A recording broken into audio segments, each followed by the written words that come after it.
Good evening, college football fans. We're back with another episode of the College Football Round Table. We have a big show tonight, Pop.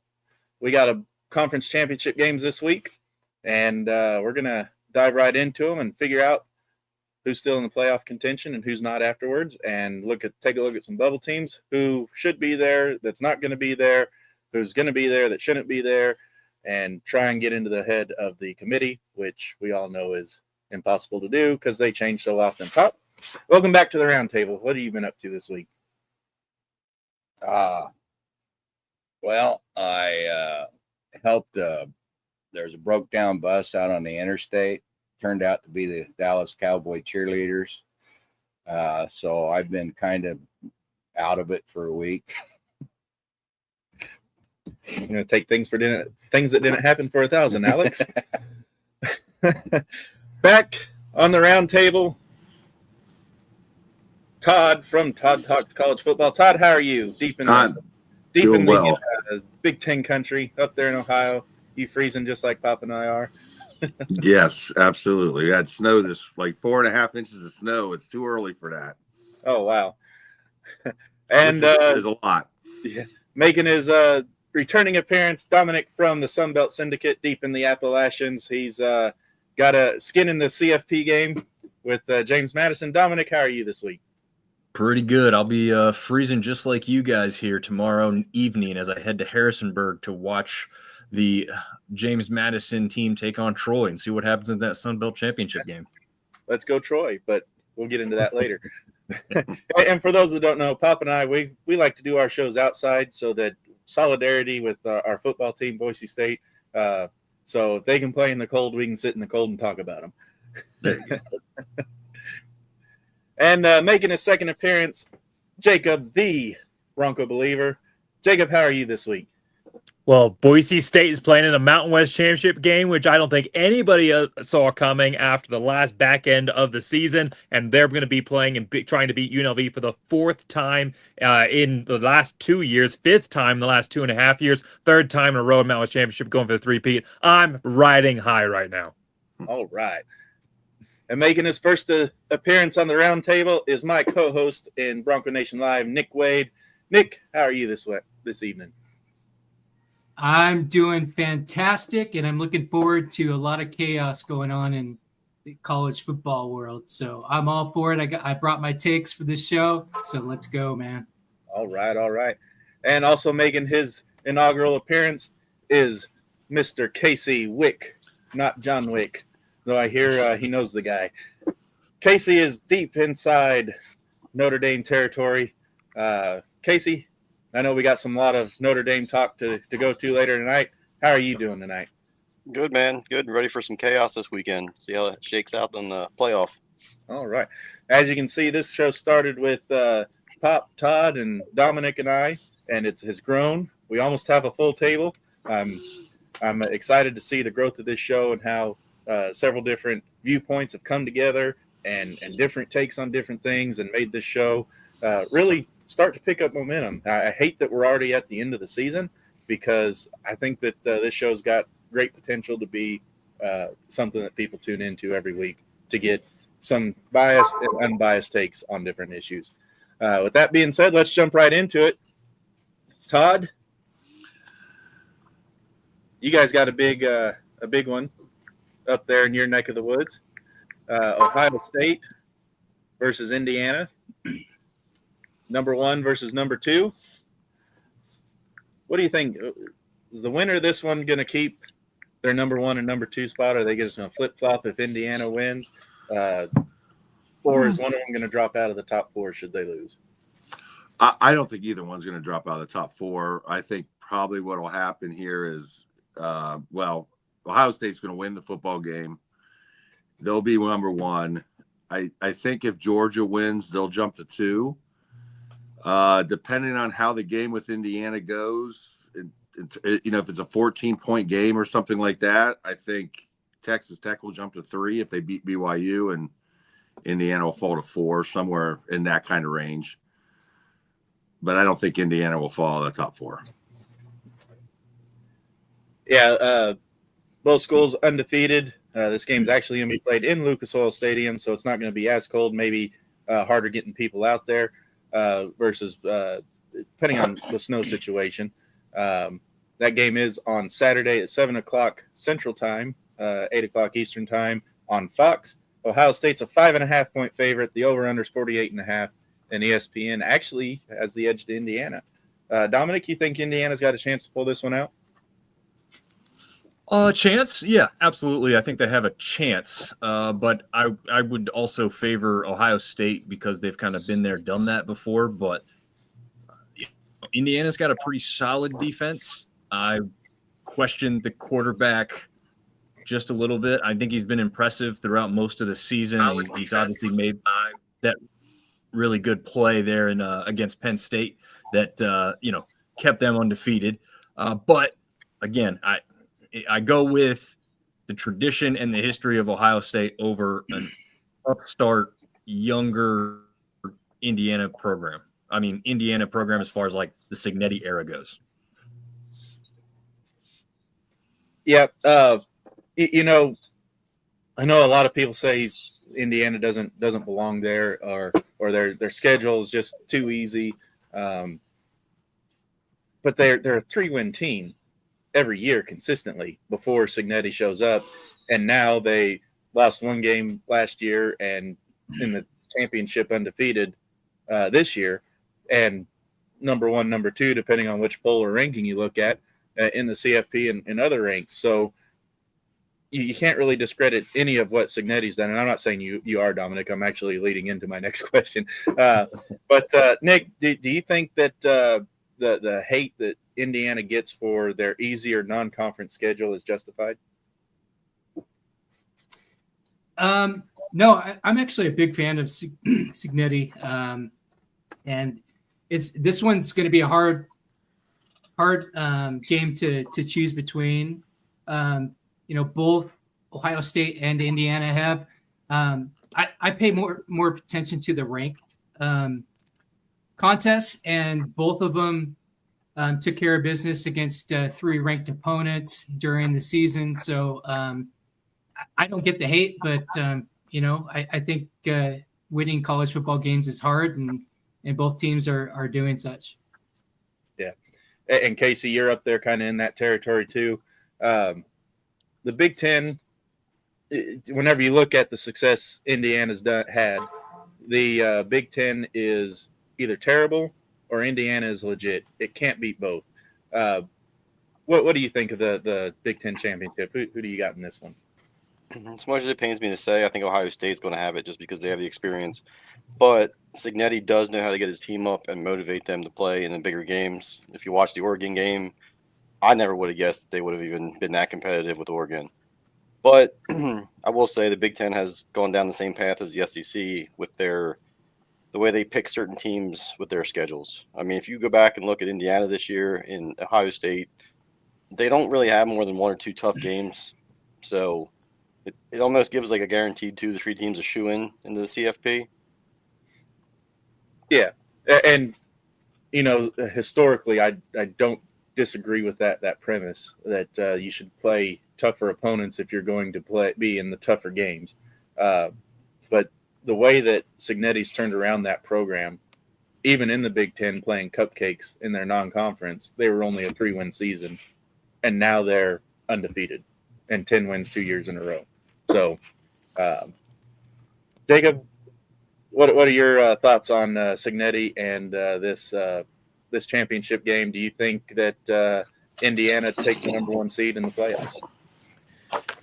Well, I think that the game plan for both teams should be to come out to the field at the beginning of the game, shake hands, and then end it right there and then. Because the results of this game are not going to matter. They are not going to matter. All the top 4 teams are tough teams to play. Neither are you going to get knocked out of the top 4. You're all going to get either of you are going to get a bye week here coming into the second round of the playoffs. So It doesn't matter. The playoff committee has consistently shown that if the number 1 team plays the number 2 team, they'll usually flip flop. Worst case scenario is that maybe Georgia gets enough of a big win over Alabama that they maybe move up into the number 2 and the other moves down to number 3. They're not going to fall out. Texas Tech over BYU. The committee has shown they do not respect BYU. They're not going to care. They've already beaten them once. It's not going to be seen as a record building win. So Texas Tech, if they beat BYU, will stay where they're at. So neither of these teams really have anything to gain from this at all. I think that Indiana has a little more to gain than Ohio State.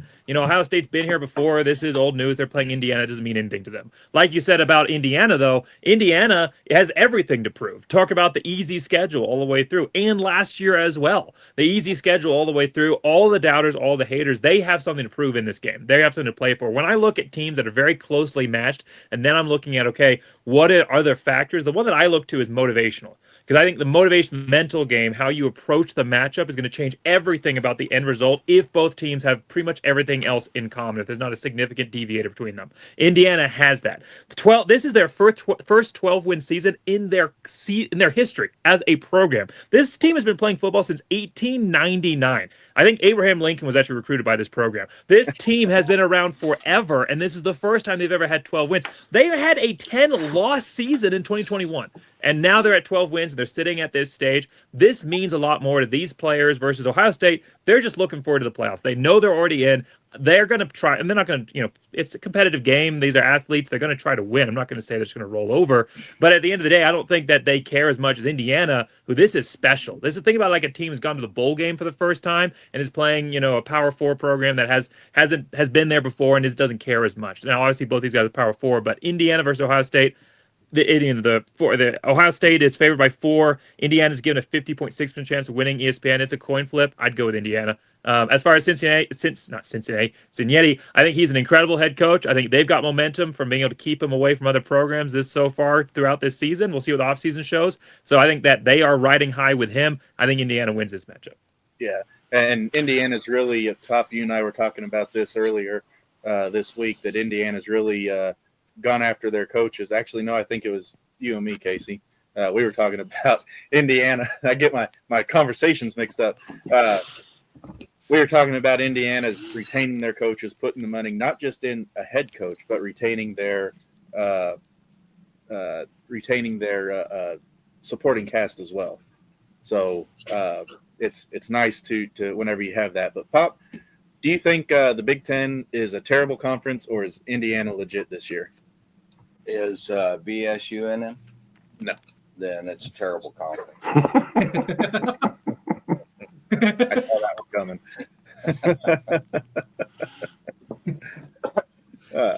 So that being said, we're going to do something a little bit different on air. I have already made my picks for conference championships. So I'm going to go through and I'm going to ask each one of you who your pick is, and I'm going to put it in this little graph thing that I have going on right now. And then at the end of this segment, once we get through all the deals, I will be showing off, or I'll put it up on the screen so everyone can see. So the Big Ten, Nick, Ohio State or Indiana? I'm thinking it's going to be Indiana, because I think Cignetti still has that mentality that he brought over from the G5, and I just think he's going to bring it. All right, Pop, Ohio State or Indiana? Indiana. I think Ohio State's going to be looking forward to where they're headed, and don't think this really matters for a whole hill of beans, and they'll keep some of their bullets in their guns for later. All right. I don't think I even have to ask this, but Todd, Ohio State or Indiana? Well, I think it's going to be Ohio State, but I disagree with you guys on this. I think there's a lot to play for, and the reason why is that Ohio State hasn't won a Big Ten championship since 2020, which is the COVID year, which was only a 6-game schedule. This group of seniors, which, we got Arvell Reese, Sonny Styles, leading the defense, Caleb Downs. These guys, they haven't won a Big Ten championship. They finally got the win against Michigan. I don't think Indiana is going to be able to handle McDonald in the middle. 326 pounds of pure beef there. They got Cedric Houston next to him with Caden Curry and Kajana Jackson. I just don't think Indiana, with their run scheme, is going to be able to run anywhere in the middle. No one's been able to run against Ohio State in the middle. So it'll be interesting to see. And I'm really interested to see the matchup here is what are they going to do with I always butcher his name, Igbinoga, the cornerback for Ohio State. He had a pretty decent season this year, only 3 pass interference calls until the Michigan game, and then he had 2. And Indiana's receivers are challenging to, especially depending on who they get matched up with. So that's the one spot that I'm kind of a little worried about. But I just think the defensive line is going to be too much for Indiana. Look, it was too much for Indiana against Iowa. Iowa should have won that football game if you go back and look at that game. Penn State had their way with Indiana's front offensive line through most of that game. And Ohio State is better than Iowa and Penn State across the board in those positions. And that's why I think the difference in the game is going to be. Plus, Ohio State offensive line last week, if you saw them against Michigan, which is we can say what we want about Michigan's offense, but that defensive line has been pretty stout at least the last 3 or 4 years. And they had their way. They dominated Michigan's offensive line. So I think it's really going to come down to the trenches. I think skill position, both teams are really, very similar, but I think in the trenches, Indiana's just not there yet. So a long way to get to Ohio State wins. Hey, if we didn't want commentary on the show, I'd just call you on and say, who do you want to win? And then we'd end the show. Right. All right, see you guys. All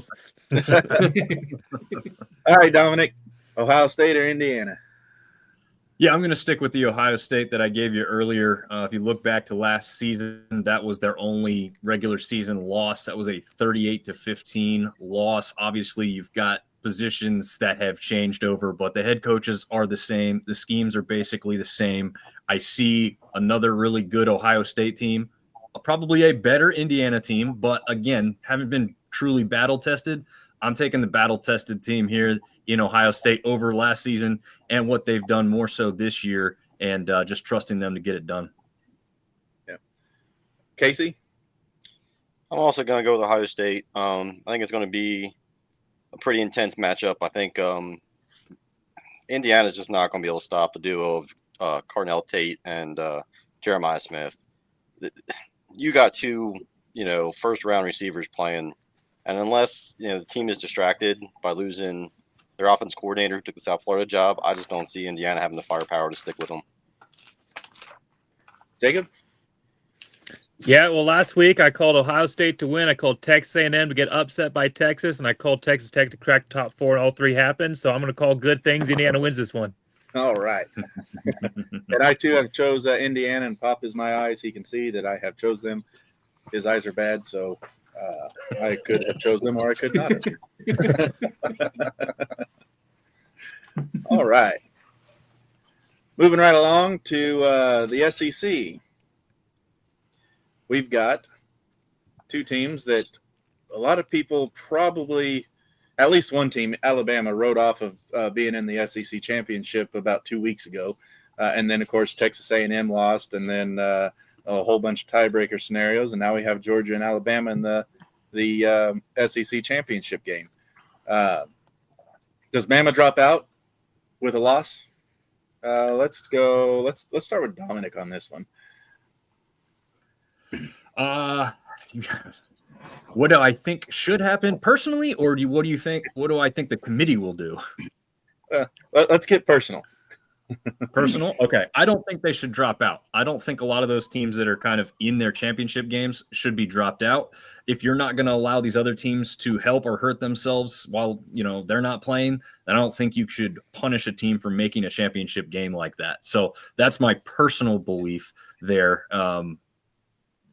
The committee, I still think the committee would put them in too. So I'll say that, but I definitely would have Bama in the CFP, even with a loss, even with a bad loss, to be honest with you. Yes, even with the bad loss, maybe drop them high, as much as you can, in the 12 teams format, but I would still have them in. Uh, Texas A&M losing to Texas last game of the year. Todd, are they the Ohio State of last year? Lose your conference rivalry game, miss your conference championship game, win the national title? Texas A&M? Yeah. No. No. You got to see the similarities, though, right? Well, yes, but I don't. No, I don't think so. I think Texas exposed some things about Texas A&M last week that a lot of us saw throughout the season, but they kept getting. Listen, Arkansas exposed them. South Carolina absolutely exposed them in the first half, and I think when they get into the playoffs, they're going to be exposed in a similar fashion, depending on the matchups here. Yeah. Speaking of the matchups, Nick, do you think that some of these teams that are, we thought were going to be conference champions or be in their conference championship, lost like the Texas A&M? Do you think there's some kind of conspiracy amongst those guys to go ahead and lose for the easier path, like Ohio State had last year for the easier path to the national title? I don't think there's a conspiracy theory, but what does kind of irk me is when these types of things happen, then SEC starts chirping about how many spots they need to get in the playoffs. So I think that's the part that bugs me the most. Yeah. And kind of getting off topic of the teams here, I just wanted to make those points. But this is a number 3 Georgia team, 11-1, 7-1 in the conference, and number 9 Alabama, who's 10-2, 7-1 in the conference. It is being played in Mercedes-Benz Stadium in Georgia, so it's a de facto home game for Georgia. 3:00 Central Time on ABC on Saturday. Georgia is a 2.5-point favorite, 47.5 over/under. The ESPN giving Alabama the edge, 51.1%. Jacob, you think this is going to be that close of a 2.5-point game, or you think one team's going to pull away from the other?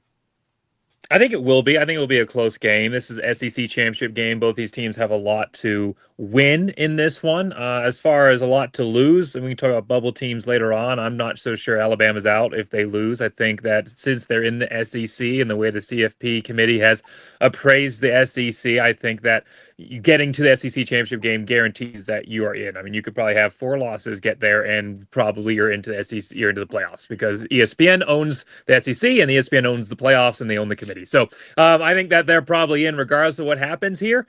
But at the end of the day, who's going to win this one? Is it going to be close? Alabama's been that boogeyman for Georgia. They haven't beaten Alabama since 2022, lost 3 times in a row.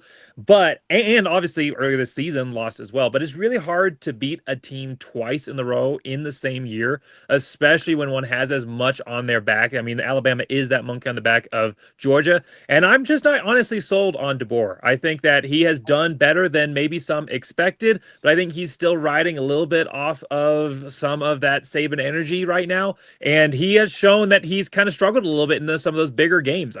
Obviously they got that win versus Georgia, but they opened up the season not great versus when they're losing to Florida State, and then only lost a few weeks ago to a really good Oklahoma team. And so I think that Georgia probably wins this game. I think it's probably a 7-point win, so maybe a little bit higher than that spread. But I do think that in the end, Georgia does finally get that monkey off their back and takes a loss to Alabama. Yeah. And Casey, this is one of 2 games that you're probably paying attention to, because if Alabama does lose and then BYU beats Texas Tech, Notre Dame's right there on the cutoff line. So realistically, Alabama loses and BYU wins, that puts BYU in. You can't drop Texas Tech all the way out from number 4 or number 3, whatever they are now. So as a domer, you're probably going for Georgia in this one, right? Well, even if it wasn't on the line, I'd be going for Georgia.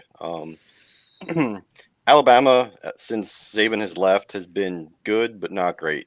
If you go back and look at the Oklahoma game and even the Auburn game, they they're average. Like they have their, the aura, like you said about Saban and stuff still there, but it's not the same team that, dominated the last 20 years.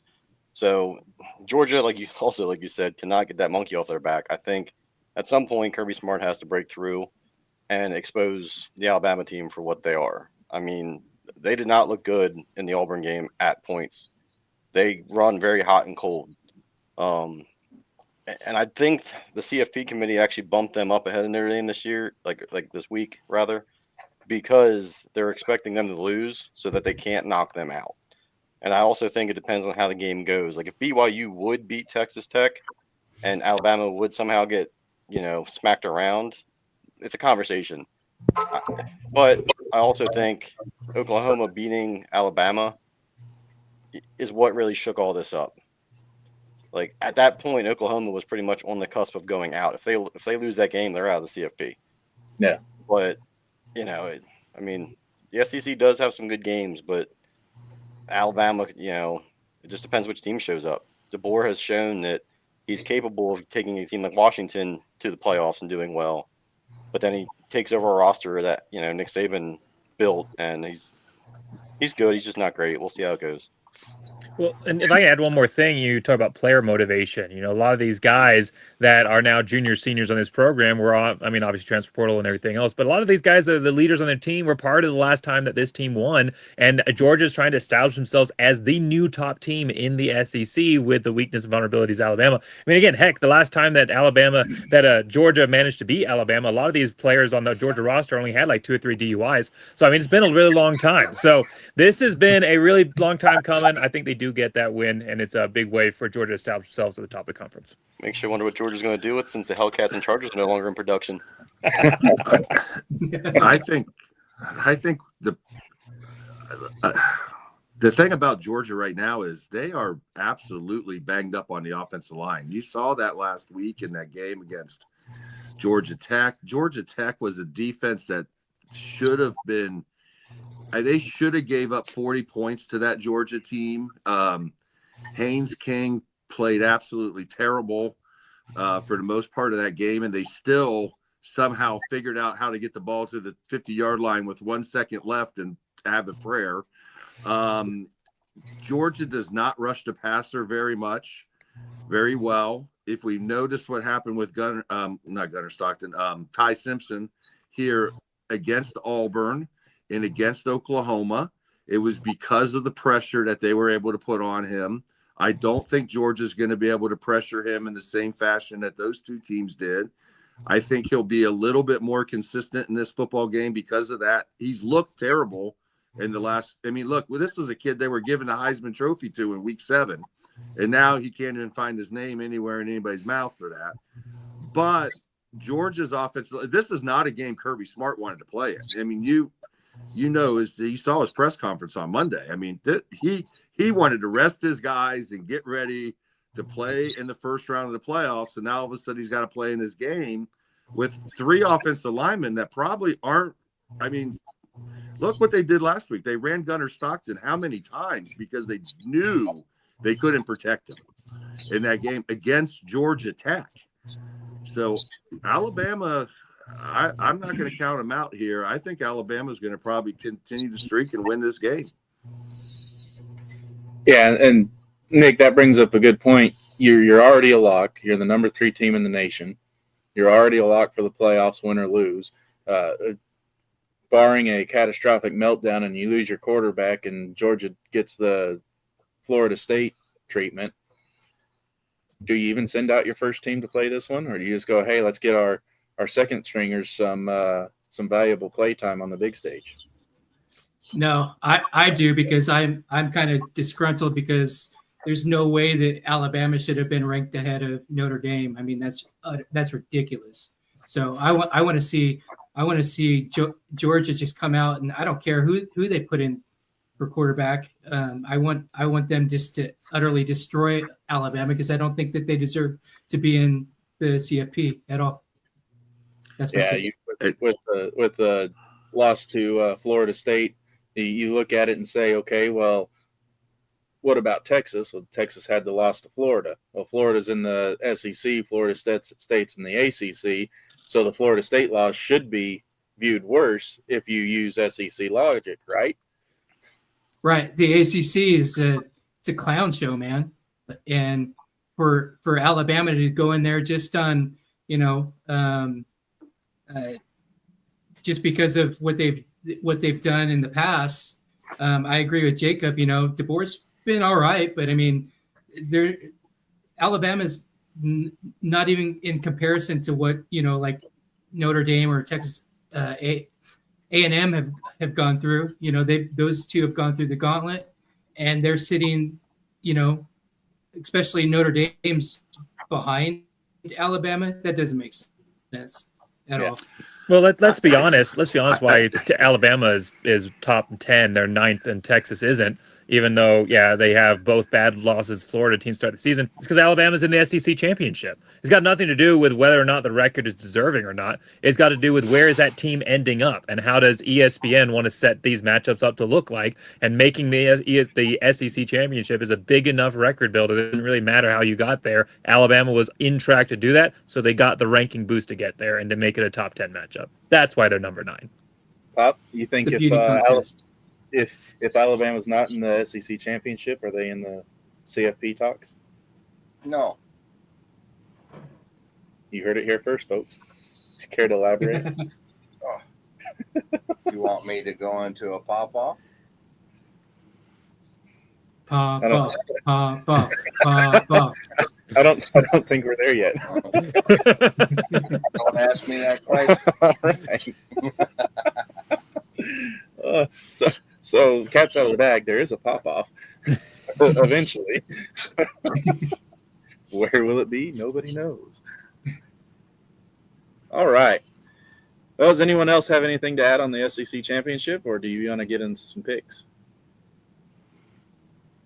I think we've hammered it out here. I think. Look, I personally would love to see Georgia just beat the living daylights out of Alabama to force the committee to drop them out of the. But I'm much like you guys. I just don't think the committee's going to do that. But unless Vanderbilt wins this lawsuit, wink, wink, and somehow gets a. Did you see that? Vanderbilt wants to sue the committee because they let 4 weeks in a row they didn't move a spot. Everybody else moved, here or there based off of that, but Vanderbilt stayed consistently the same for 4 weeks in a row. Yeah. So now they think there's a conspiracy. Well, there is a conspiracy. We can't have Indiana and Vanderbilt in the college football playoff, guys. It's just not going to work. And UVA. I mean, we're gonna. I'm gonna jump ahead and talk about this real quick, just because we're here on it.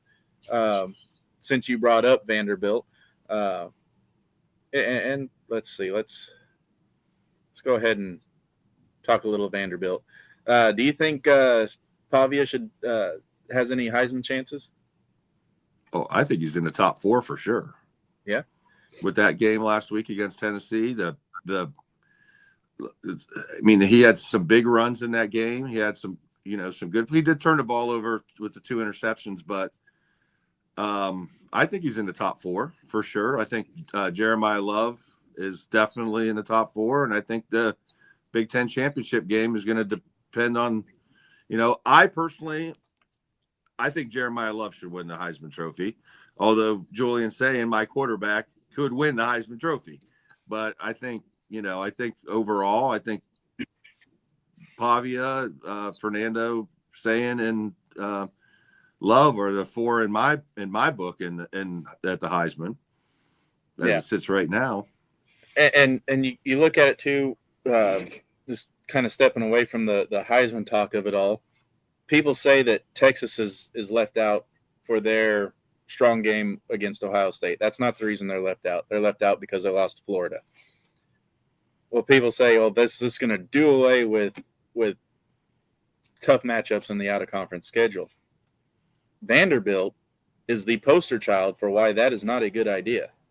Vanderbilt had a weak out-of-conference schedule, and they stayed at 14 late in the season. So they don't have that tough out-of-conference win or loss to give them that late season boost. Do you think if Oklahoma plays Western Michigan instead of Michigan in that early and beats, they beat Michigan in week 2? Yeah. If they were in the same boat at 10-2, but that win was against Western Michigan instead of Michigan, do you think they'd be in the same spot they are now? Probably. They'd probably be next to Vanderbilt, right? Right. So they without a conference championship game, we may not be talking about Oklahoma on the bubble or a lock. Right, and they're getting the benefit of the doubt because they beat Michigan, and Vanderbilt didn't play anybody in their out of conference. So, well, let me rephrase. They played Virginia Tech.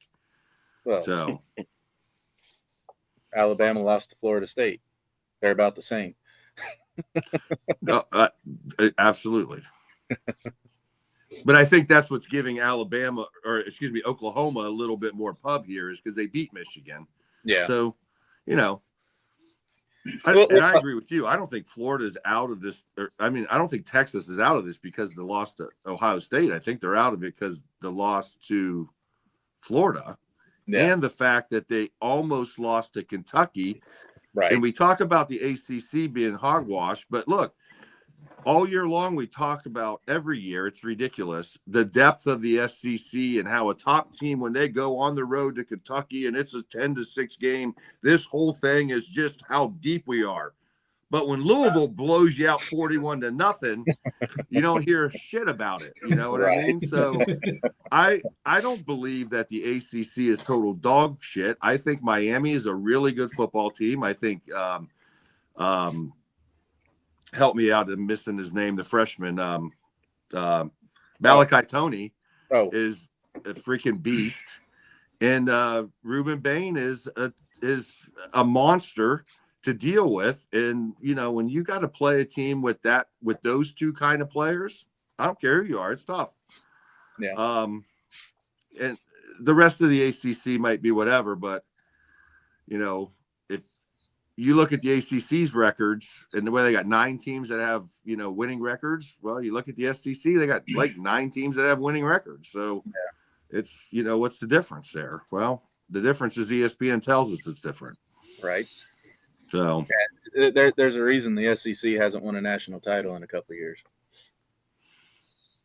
Well, and that's a really good point as well about the ESPN, what they tell us, what the college football commentators tell us, and then why these teams are saying that they don't want to play each other outside of conference is because that's the last thing that the TV executives want. They want more conference games. They want to get rid of the non-conference schedules. They want to be able to have conferences that are easily bundled up, that they can control all the matchups within. They're not having to split their TV money between multiple. They can just have the one conference that they want, and they don't have to split. And we heard the same whining from Alabama last year when they had a very similar situation and ended up where they were outside of the playoffs last year too. So I don't think buy any of that. The Texas commentary, it's just very much self-serving, and at the same time I think it's driven by media biases that are trying to create a system where they only have to deal with 1 or 2 conferences and they can get rid of all these pesky non-conference games that keep disproving their theory that there are only a couple conferences that really matter. Right. We interrupt your regularly scheduled program to bring you this important announcement from the Emergency Sports Broadcasting Network. Weak constitutions should seek shelter immediately. Pop is about to pop off.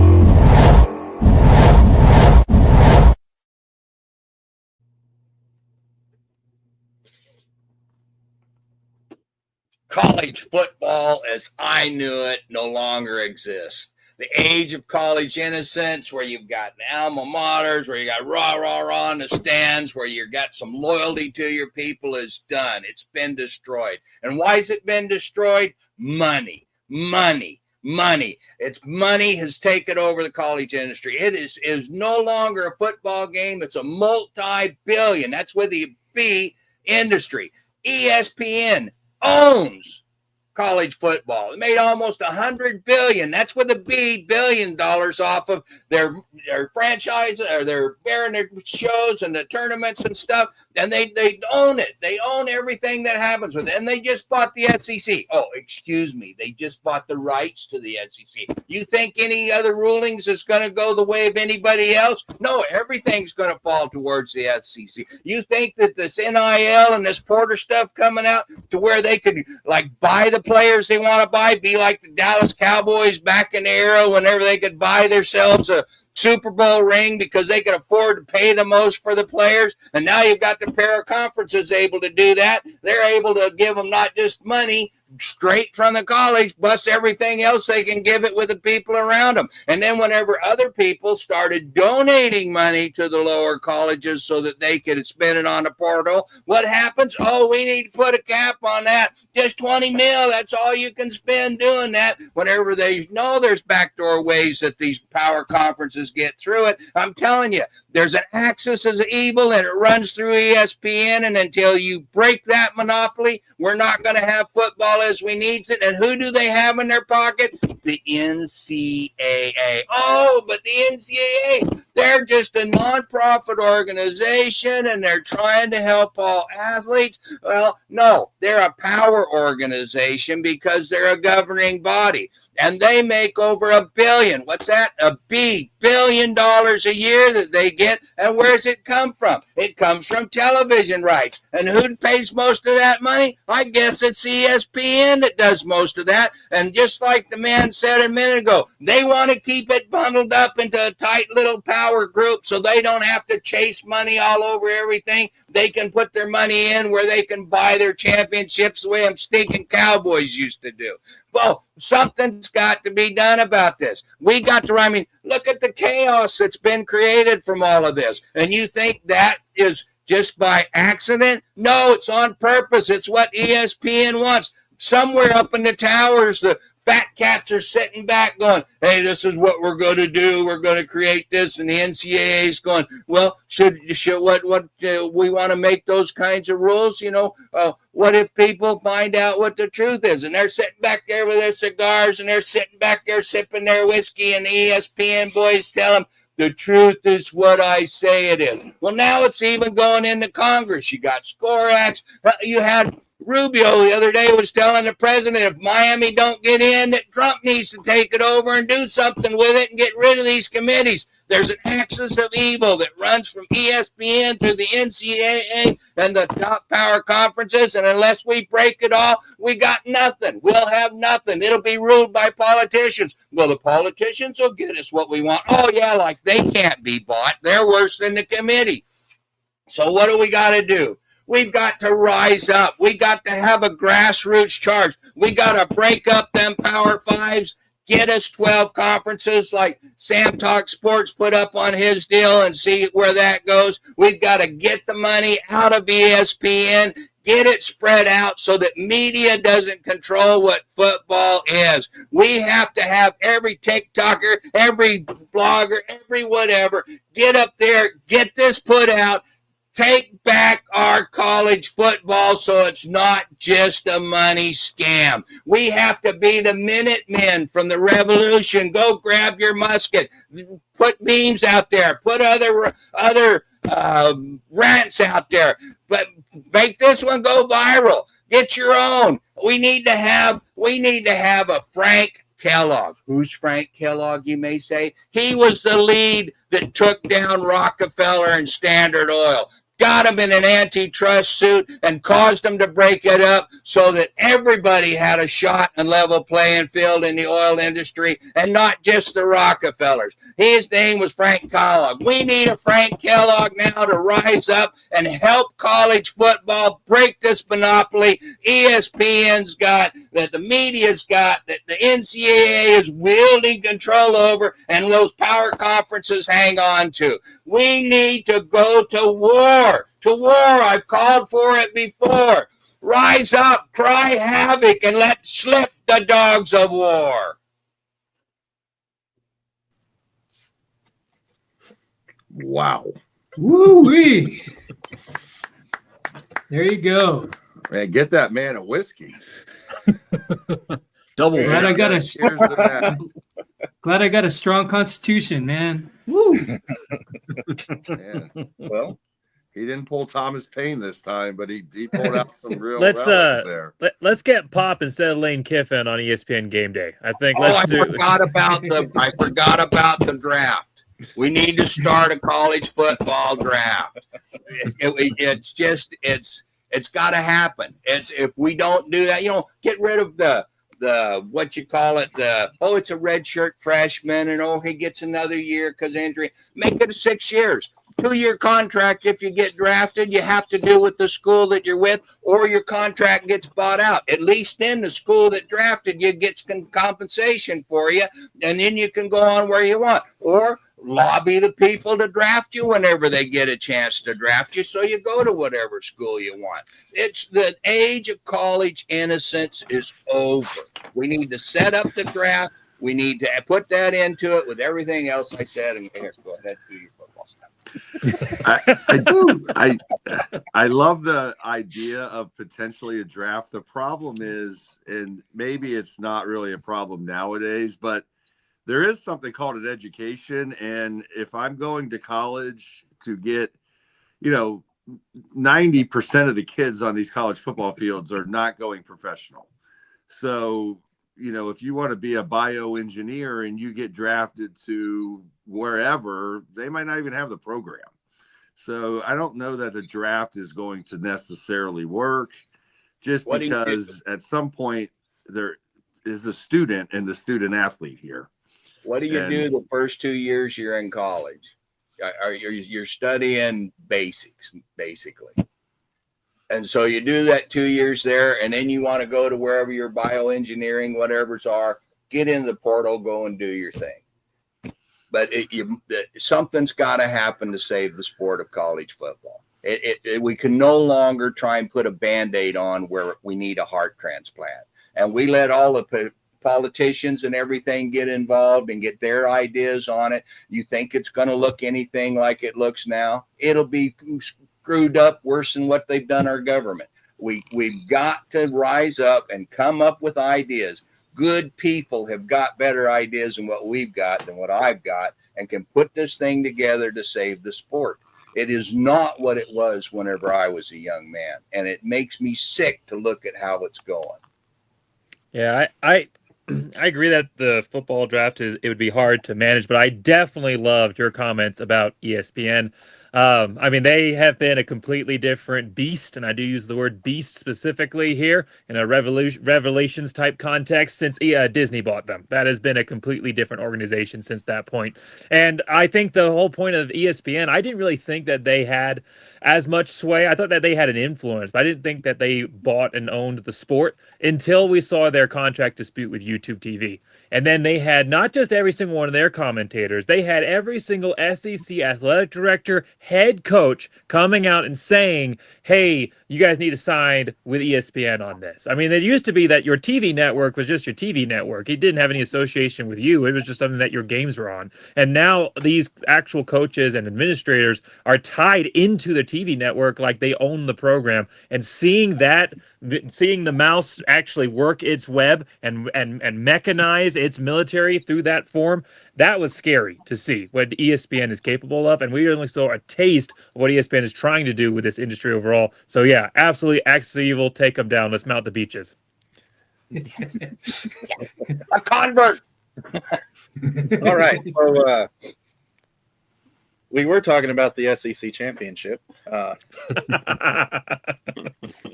Nick, I know I don't even have to ask you this, but just so for the audio recording so people can't say anything, Alabama or Georgia? Woo.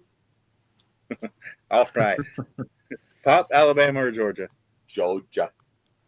Todd? I'm going to go with Alabama just because, I think Kirby Smart's got an Alabama problem, and he's also got an offensive line problem. So I'm going to go Alabama here. I'm not going to be rooting for either team, really. Like, could they both lose big time? But I think Alabama wins. Dominic? Yeah, I'm going to side with Todd here. I think Bama's looking at this as a bigger deal game than Georgia probably is. in my mind. So I think Bama's going to try and prove it and show up there and take them out on the field. All right. Casey? I'm going to take Georgia. I think that at some point, like, they have to have a point to prove. I mean, Alabama's owned them in the last 5 years. All right. And Jacob? Yeah, I think, like I said, Georgia in this one, I think that a lot of their struggles last week were just not coming in and showing their full cards. A little situation of holding back, doing what they need to do simplicity's sake, and the scheme changes a lot of how the offensive line are able to perform. And I think they came out simple enough that Georgia Tech had a chance, and then they put enough in the back end to win that game. Whereas Auburn, Alabama, that was an actual absolute blood feud. That is one of the best rivalry games. I love that rivalry matchup in the Iron Bowl, and Alabama had to fight and claw to get through the end, and they're coming to this game bloodied and beaten. They won that game, but they are absolutely feeling it a lot more than I think Georgia is in this matchup. And so I think Georgia, especially trying to get that first round bye so they can rest some of their players coming into next week or into the playoffs, I think that'll be a big motivator for them. So I think Georgia win this game. All right. Moving on to the Big 12. Number 11 BYU is 11-1, 8-1 in conference versus number 4 Texas Tech, 11-1, 8-1. Game's going to be at AT&T Stadium in Arlington on Saturday at 11 o'clock Central Time on ABC. Texas Tech's a 12.5-point favorite with the over/under 50.5. ESPN's got Texas Tech with the Satan percentage, 66.6% to win. So BYU, the Holy Rollers, they're going to be, you know what, this is the Devil's game. We're going to go into this and take them down. So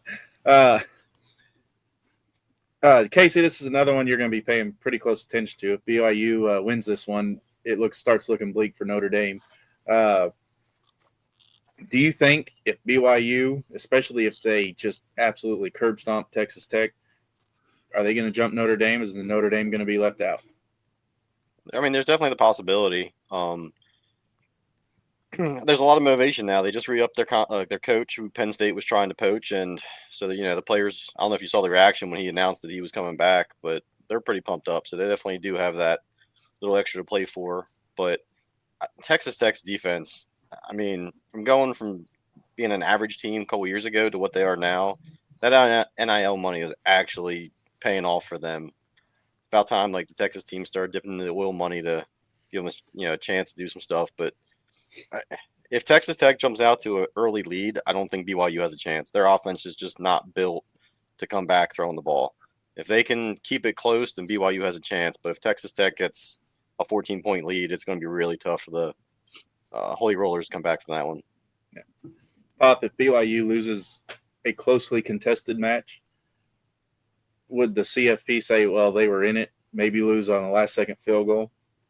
Would that be enough to jump BYU over a Notre Dame, or do they have to win in order to get the Big 12 two teams in the playoffs? Well, I'm extremely biased against BYU. If they played against my 2-year-old granddaughter's nursery, I'd be rooting against BYU. So BYU loses. I don't care about the rest of the crap. All right. Todd, do you think BYU's got a chance if they in a close loss to make the CFP, being in a conference championship? Would I put them in? Yes, as it stands right this minute. I'm kind of with Casey. If this thing gets out of control early, I don't think BYU can hang with them. But I don't know. I really want the committee to have to be into a situation where they have to explain to us how, Indiana loses to Ohio State and maybe only falls one spot, or Georgia loses to Alabama and maybe only falls a couple spots, but then BYU loses to Texas Tech and they're out. That didn't happen last year with SMU. I don't think many people thought SMU should have probably been in the playoff last year, based on what we saw, in that game against, was it Clemson in that championship game? They did fight back in that game, but I don't know. I'm going to say Texas Tech wins this football game pretty easily based on what we saw last time when the two teams played. Did you guys watch BYU last week in the first half? They really struggled against UCF, and they turned it on, but they were down 14-0, and then they kind of got back to 21-14, I think, and then kind of laid it on in the second half. But I just don't see them getting past this Texas Tech team. If they don't get past them, I think one of two things happens here. I think if Alabama gets smacked around by Georgia and BYU loses a reasonable score, not like a last-second field goal loss, but, maybe 10, 12, 15 points, I could see them knocking both Alabama and BYU out and putting Notre Dame and Miami in. If Alabama gets just, hog whipped there by the Bulldogs, I think they would do that. I really think this is a situation where Alabama and BYU are getting in, or Notre Dame and Miami are getting in. Somehow this is going to work out in one of those two favors. I don't know how this works out, but I think something like that's going to work out. All right. Jacob, you share the kind of the same sentiment there. I see you nodding along. Yeah, I think that's a really interesting proposition with Alabama and BYU. I think that Alabama would have to get absolutely ragdolled, like you said, by the Bulldogs to be knocked out. Because, again, I think being in the SEC championship is enough. As long as they lose by less than 3 scores, I think they'll be in. But, I mean, say they get beat by like 40 points, then, yeah, there's a chance they get knocked out. As far as BYU goes, the committee has made it very clear how they feel about BYU. They don't think they should even have to be thinking about them. They are 11-1, and their only loss in a Power 4 conference, their only loss is to a top 4 team, and they are ranked 11th. Look at Boise State last year. Boise State was in a group of 5 conference, and their only loss was to a top 4 team, and they were ranked higher than what BYU is. So, like, BYU has just been absolutely given a raw end of the deal on this. They deserve to be higher. They deserve to be in a situation where they don't need to win this game to be in, but they absolutely do, and they know that. I love what you were saying. Wick, I love what you were saying about the situation with their coach coming back and the motivation and that they have off of that. They were not expecting that to happen. So they have a lot of momentum, a lot of energy. It's hard to beat a team twice. Texas Tech beat them once before, and I think they're going to be a little overconfident for that. At the same time, I don't think Texas Tech is going to really care about this game. They've already proved during the regular season that they're better than BYU. They're into the playoffs now.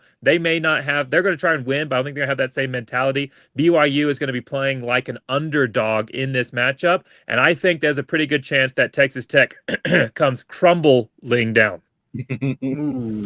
Well, I kind of thought that last week too, and I bumped that line up from like 23 points to 28.5 against West Virginia, and I lost that bet because Texas Tech did not look like they were going to lay down for anybody. So maybe they'll do it this week, but man, they went into Morgantown with a mission and a plan, and they executed it flawlessly. Nick, you kind of, I know you kind of share Pop's sentiment of all things hate for BYU. Do you think BYU has a chance against Texas Tech? I actually do think that they do have a chance. In fact, I think their loss is a lot better than Texas Tech's. Texas Tech lost to Arizona State, which is in a down year. If BYU wins this game, that puts a lot of turmoil in for like the likes of like Miami and those others that are on the bubble at the moment. I do still have the belief that regardless of what happens, Notre Dame should be in. They lost two games, 4 points between both of those. And final drives, last second place. They're on a 10-game win streak.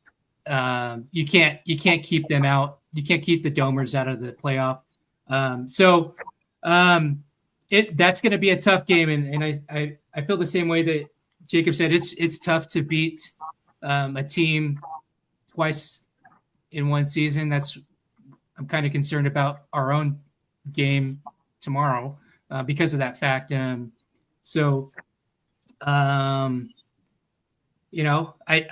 do agree that bringing Sataki back, they're going to be playing with a lot of emotion, and so that's like a dice roll. Yeah. All right, Nick. So who's your pick for this one? BYU or Texas Tech? I'm taking BYU. I think that emotional piece is going to take them past the finish line. Pop. I don't think I even have to ask, but considering you take my daughter's 2-year-old gym class, I'd take the north end of a southbound skunk before I'd pick BYU. Todd. I'm staying with Texas Tech here. Dom.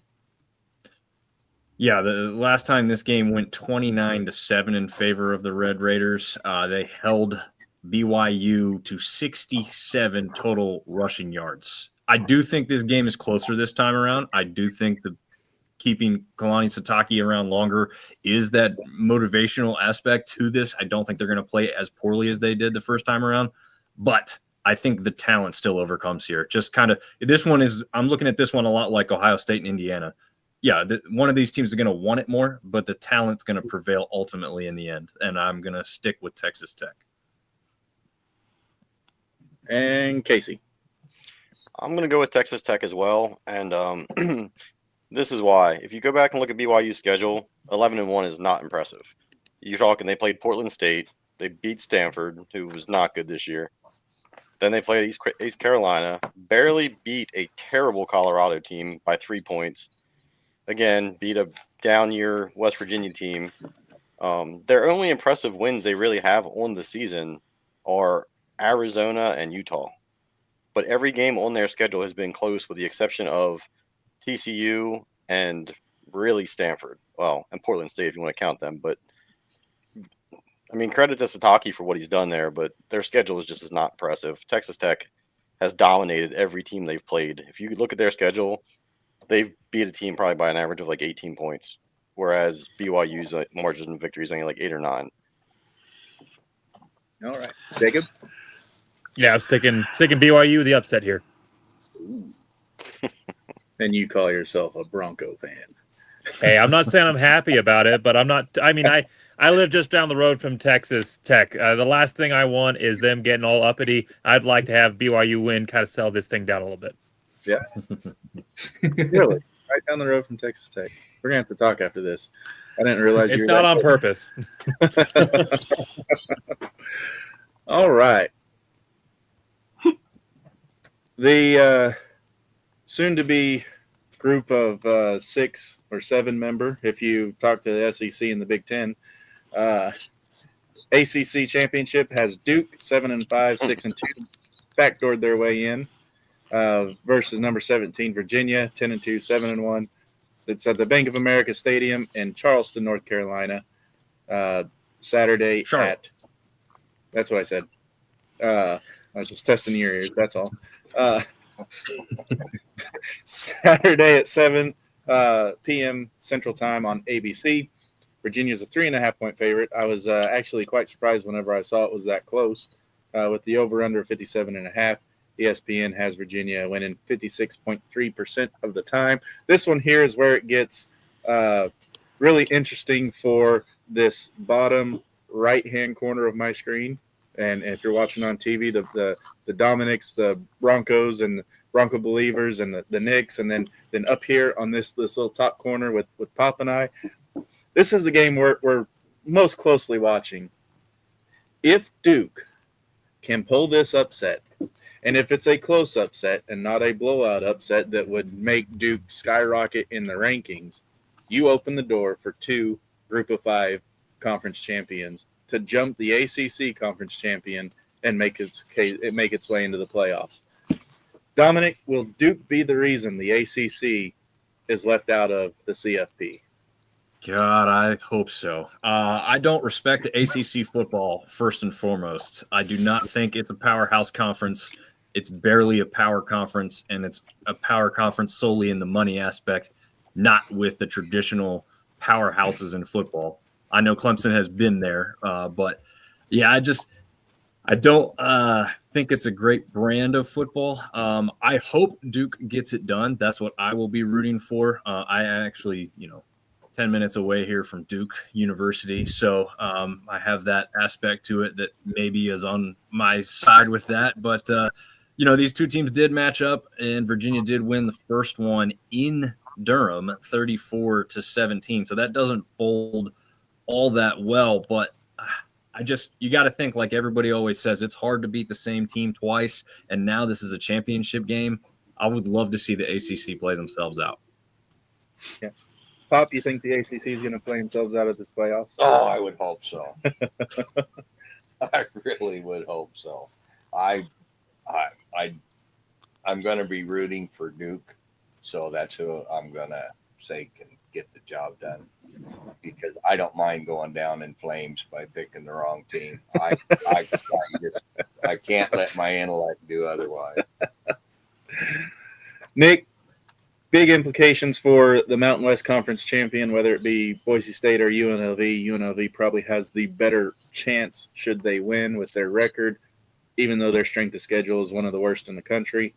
Do you think Duke gets it done, or do you think Virginia comes out? Both teams kind of in that uncharted territory. I don't know. It's been a while since either one of them have been anywhere near a football championship game.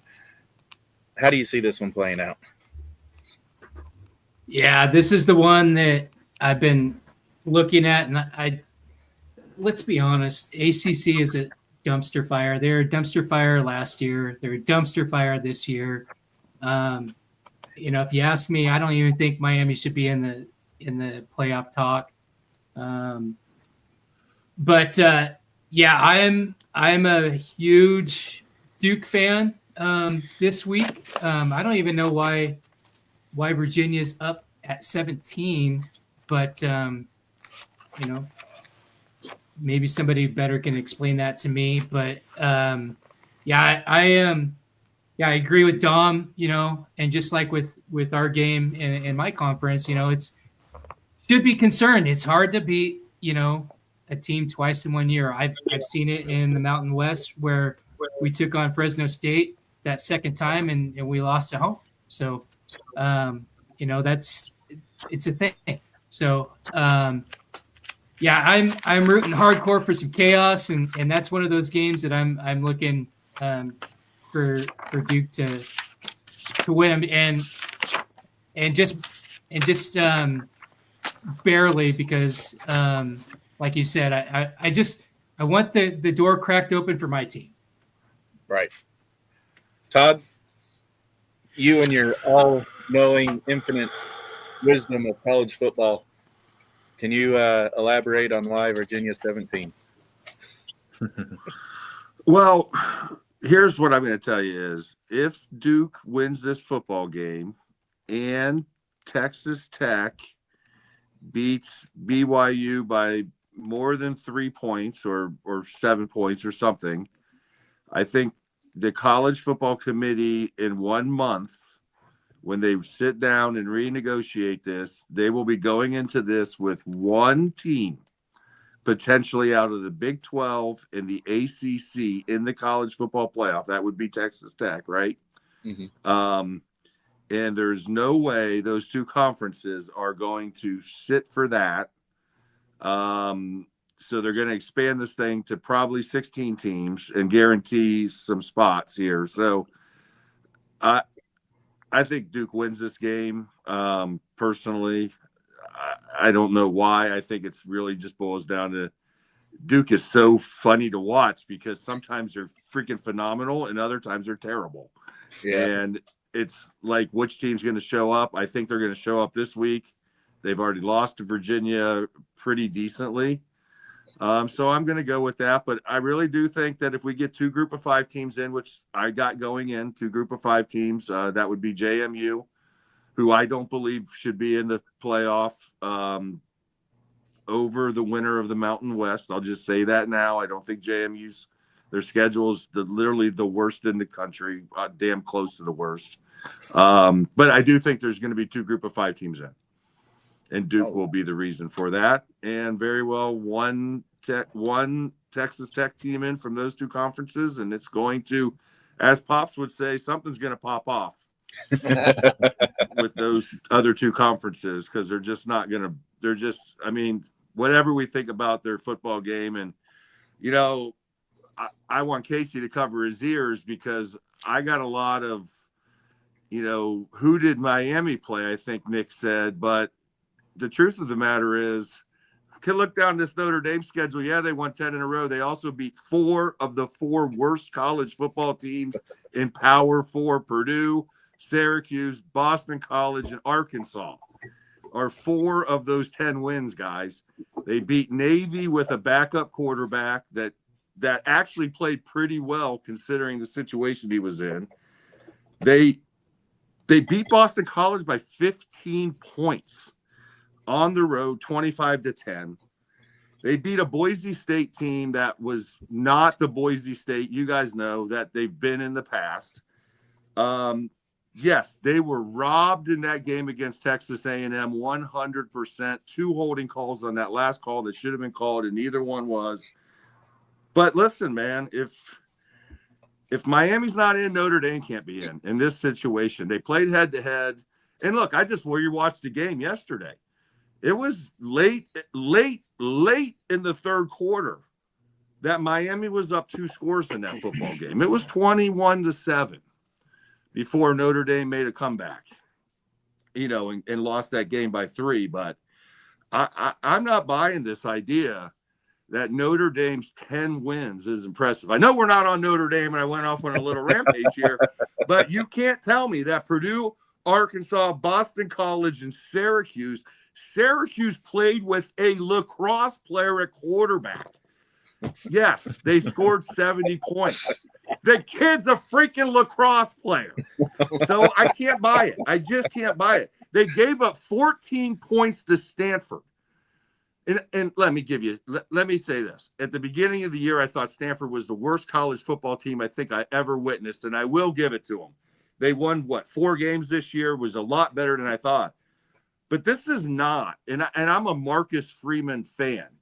Like, when Ryan Day leaves Ohio State, I hope Marcus Freeman comes home and is the head coach at Ohio State. But I'm not buying this idea that Notre Dame is so much better than Miami or BYU or all of that. I'm just not buying it, guys. The schedule isn't racking up. Notre Dame is getting props that other teams aren't getting because their name is Notre Dame. And if Ohio State was in the exact same thing, Ohio State would be getting them same props. And I'm not trying to be like, hey, Ohio State would do this. Look, Ohio State got into playoffs last year as an 8 seed after a loss to Michigan that, quite frankly, was devastating to the program, in my opinion, at the time. It ended up working out 4 games later, but I'm not buying it. So what the hell were we talking about before I went on? Casey got his ears covered in there. We need a Todd off. We need a Todd off rant Todd warning. off. There you go. Hi, Toddy. But yes, I think We interrupt your regularly scheduled program to bring you this important. I think Duke's going to win the football game. I think Virginia's been playing with fire a lot this year, and I think it's going to burn them this time. I'm going to give you a chance to respond to the Notre Dame stuff whenever we start talking about Notre Dame, though. So what's your take on the ACC championship game? And I guess, should Notre Dame be forced to join the ACC? Is this directed at me because we missed the first bit? For Casey, sorry. Okay. Don't bring up the conference talk. That's a whole other thing, because I mean, we've touched on it. The conference aspect is such BS where, you got the Big Ten that wants to claim to be a power conference with teams like Rutgers and stuff like that. I mean, absolutely. If you look at it, there's the SEC and the Big Ten, and everybody else is playing catch up. The Big 12, outside of Texas Tech, not a good football conference. Same as the ACC. You could get on the thing there, but I'm going to go with Virginia, and the only reason I'm going to go with Virginia is Manny Diaz coach teams are very unpredictable. Like, they're like very hot and cold. So could Duke come out and smack Virginia? Absolutely. But could they also get run out of the stadium? Also absolutely. I just think Duke Duke had to go to the portal to get their quarterback, and I've watched them this year. If you hit him, you won the game. He breaks down. He is absolutely soft when it comes to getting hit.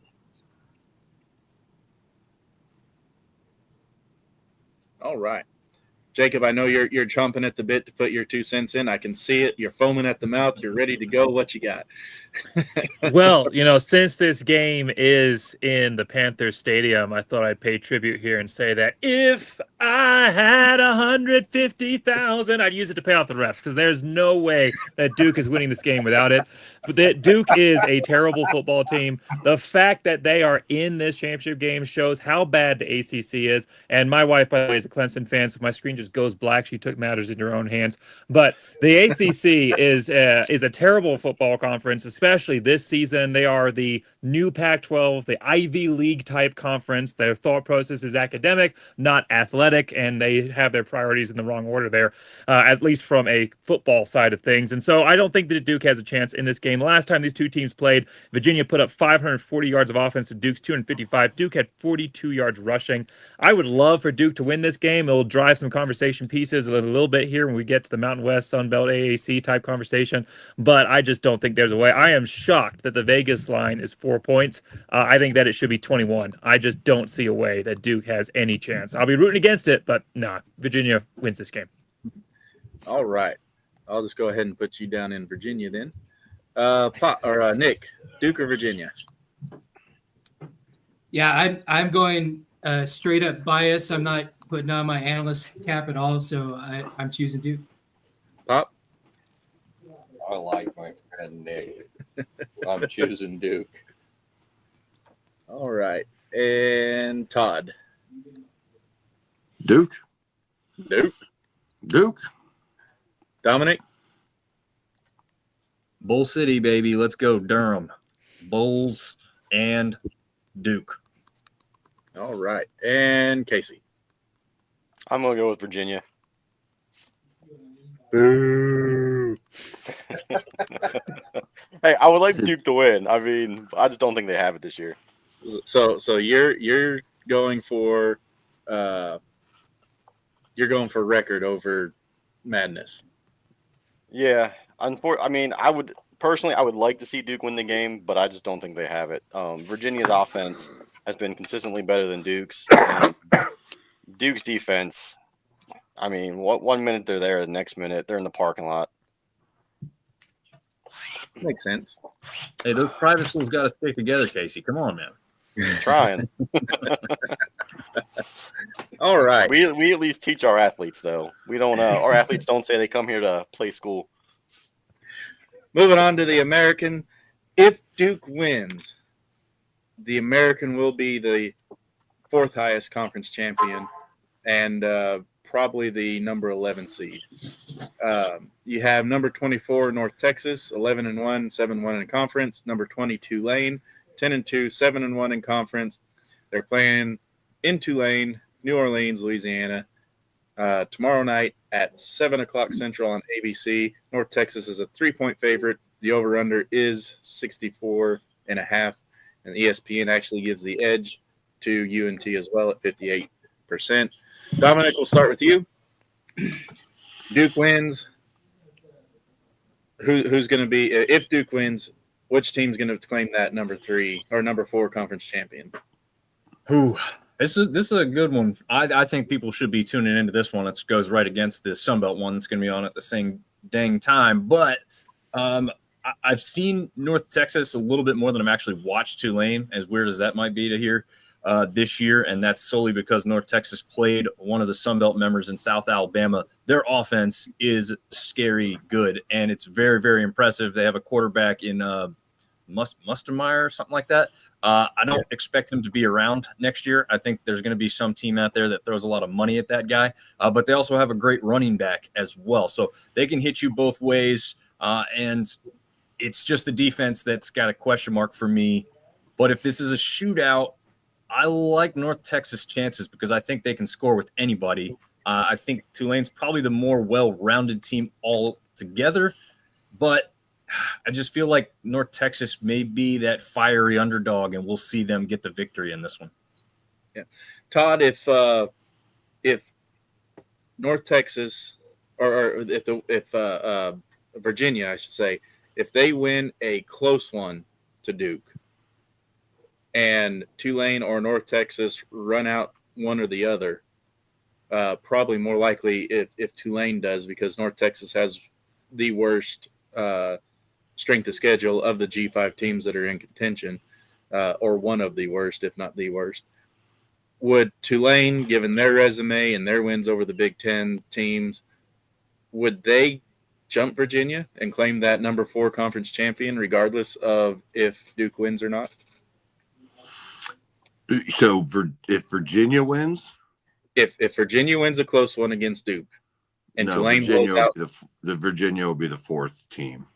Yeah, they've already set that up for that to happen. It's not going to change. Like the committee's already put that in place. So if Virginia wins, they're going to be the 4th. They'll be the 11th seed, and North Texas or Tulane will be the 12th seed. I mean, they're not going to take a North Texas and jump them 4 spots or whatever to jump Virginia. Right.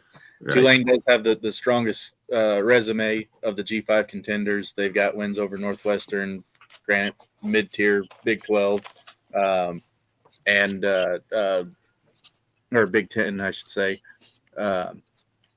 So I mean, if it's an ugly Virginia win, I could see. My camera keeps zooming in. I can see maybe closing the gap, if not jumping completely. Yeah, I can't see him doing. I can't see him jumping the American Conference over a Virginia team. All right. Let's go Jacob Burley on this one. What are your thoughts on this one? Yeah, I mean, you're talking about, let's say, best case scenario team that's got the highest kind of leg up already, is only 3 slots back, a 20th ranked Tulane riding a 24th ranked win over a Power 4 champion. I think that they set this up, the playoff committee. They did this 2023. They kind of made a signal already about where they were going to put the teams regardless of the results when they had Liberty and SMU in there. I think that they have pretty much signaled that, yes, Tulane or UNT is getting in. The American Athletic Conference is guaranteed to get in with the way that they've ranked these programs. But they're also signaling that unless chaos happens and Duke ends up winning this game, they're going to be that 5th team overall in the overall playoff structure. So, yeah, I think that there's really no way that Tulane or UNT can jump through. I think that when you're talking about who has a better chance of winning this game, both of these programs are going through destabilization right now and chaos because both their coaches are leaving. Now, they're both staying. They're not, doing the Ole Miss Lane Kiffin situation. They are actually going to be both their coaches are going to stay and coach through whatever ends up happening in the rest of their season here, but their coaches are both leaving. So the players already know that. The players are already making up their own decisions on whether they're going to be trying to find a new culture and probably jump in the transfer portal, which is probably more likely than not for most of these players, or if they're going to stick around and uncertain of what that looks like, but also knowing that you're no longer impressing your boss, you're impressing someone that just happens to be in the same building as you at this point. And so I think that both of these teams are going to have a really kind of tough situation, a lot of like I said, a lot of instability in both of these programs. I don't think it's the same situation as like Indiana, versus Ohio State when I was talking about teams that have been there and haven't been there, but it doesn't matter because the coach is there. I think that is a big factor this time. I think that Tulane's experience in this manner is actually going to help them through this instability period, because Tulane can always say it doesn't matter who's coaching us. We have a chance of continuing to be a good program in the future. Whereas North Texas, I mean, there's a lot more instability. This is the first time in their program history, similar to Indiana, but first time in their program history that they've had 10+ win season ever. And they are the 125th worst schedule in the entire country. Tulane is a battle-tested program. They've been here before. This is not new ground for them. They've been to New Year's Six. So I think that Tulane wins this game. I think it might even be pretty handily, but I don't think, regardless, that they are able to jump ACC champion to get into that 4th spot unless Duke is the winner. All right, Nick, we've all been at the both ends of the strength of schedule with Boise State and getting in versus not getting in. North Texas, sure way to get in is to beat Tulane. They're obviously out if they lose. What are your takes on what do you want to see out of the North Texas Tulane game? Yeah, and I'm sticking with emotional picks here. I'm just being honest. All right, but these two teams, they've always been on my wish list along with Memphis to be part of the Pac-12. I've always admired North Texas over Texas State and UTSA. I've always, since the Frisco Bowl a few years ago, seen the support from the fan base that they have. They'd be excellent in the new Pac-12, along with the Green Wave and Memphis. If that would have been dealt better, they'd be part of the Pac-12, I think. But again, I'm outside of the upset here. You got Coach Brown. He's switching his hat from North Texas to Oklahoma State, and you got Summerall. He's taking his hat off from the Tulane to the Florida Gators. So I think that equally that's a bunch of distractions. So I don't see a blowout by either one of these teams, because there's a lot of distraction within the coaching, the moves in that regard. But I am, aside from the rankings, I would have always gone for North Texas, because I've just been a big fan of them and the support of their fan base, and I think that they're going to show up to this championship and maybe give them the edge in this with the coaching chaos that's going on with both of them. All right.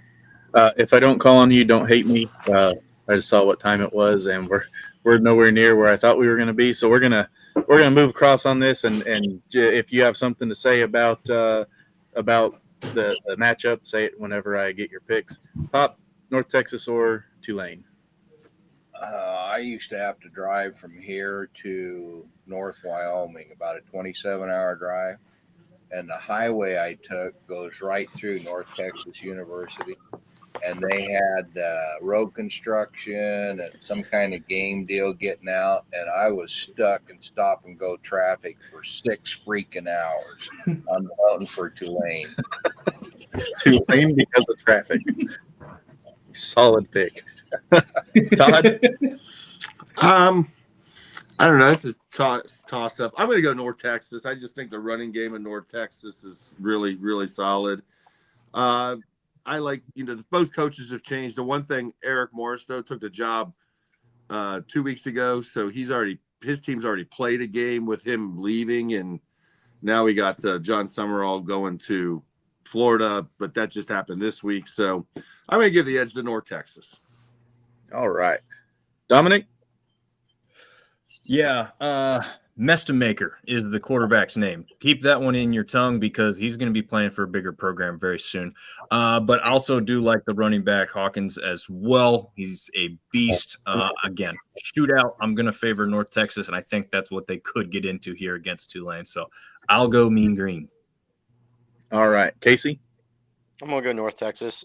Summerall's been doing the tour over the media over in Florida. I think it's a distraction. I'll take North Texas. And Jacob? North Texas Trojan horse goes down. Tulane rises, stays in it, goes to another playoff game. All right. Now, we have something very special for this next one, because we happen to have somebody from the Sun Belt on our show tonight. The Sun Belt Championship, Troy 8-4, 6-2 in conference versus number 25 James Madison 11-1, 8-0 in conference. This is the Bridgeforth, not Bridgeworth, Stadium in Harrisburg, Virginia, and Pop's over here trying to keep his toesies warm. This game is, if you watched Sun Belt Syndicate last night, you get that. This game is at 6:00 tomorrow night. Central Time on ESPN. James Madison's a 21.5-point favorite. The over-under is 48.5. ESPN has James Madison winning 91.5% of the time. Todd, I am going to give you free reign to give us your quick rundown. Or not Todd, Dominic. Okay. Well, yeah. I mean, you've got a team in James Madison that comes in 8-0, perfect in the conference. 10 minutes away from finishing, so just pee off the edge of the carpet. Conference play. And then you've got Troy. Oh, sorry. Trying to see if I'm getting mixed signals here. Yeah, so we got James Madison, perfect 8-0 in conference play. Troy comes in 6-2 in conference play. They've had some ups and some downs. They have a quarterback who started their season named Goose Crowder, who returned towards the end of the season after a broken collarbone. Really interesting aspect for Alonzo Barnett. Not Alonzo, not Alonzo, but you can just call him AB3 for short. He was in last year's almost championship game until an ACL injury took him out in the last game of the regular season against Marshall. He was expected not to start this season, but guess what? He made it back just in time. They ran a 2-quarterback set for the first 2 weeks. Obviously, that second week loss to Virginia Louisville doesn't look great, but again, they didn't have AB3 at full strength. He has now been named the Sun Belt Conference Player of the Year for obvious reasons. He can hurt you with his legs as well as his arm. Goose Crowder is much more of a pocket passer, but you've got two outstanding defenses here. Troy's got 4 touchdowns defensively on the season to James Madison's just 2, but both teams have some ball hawks in the secondary, and this should not be a high-scoring game. The Sun Belt Championship game may be one of the lowest-scoring championship games of the weekend. I don't know if you want me to go with the pick now or let everybody else kind of go with that, or let me know what you want me to do on that. Tease it, man. Tease it. I would think leaning towards the Dukes, if you want Duke to win, would be kind of the thing that makes a little sense here. But I do think this game is a lot closer than a lot of the outside media will look at, especially Vegas. All right.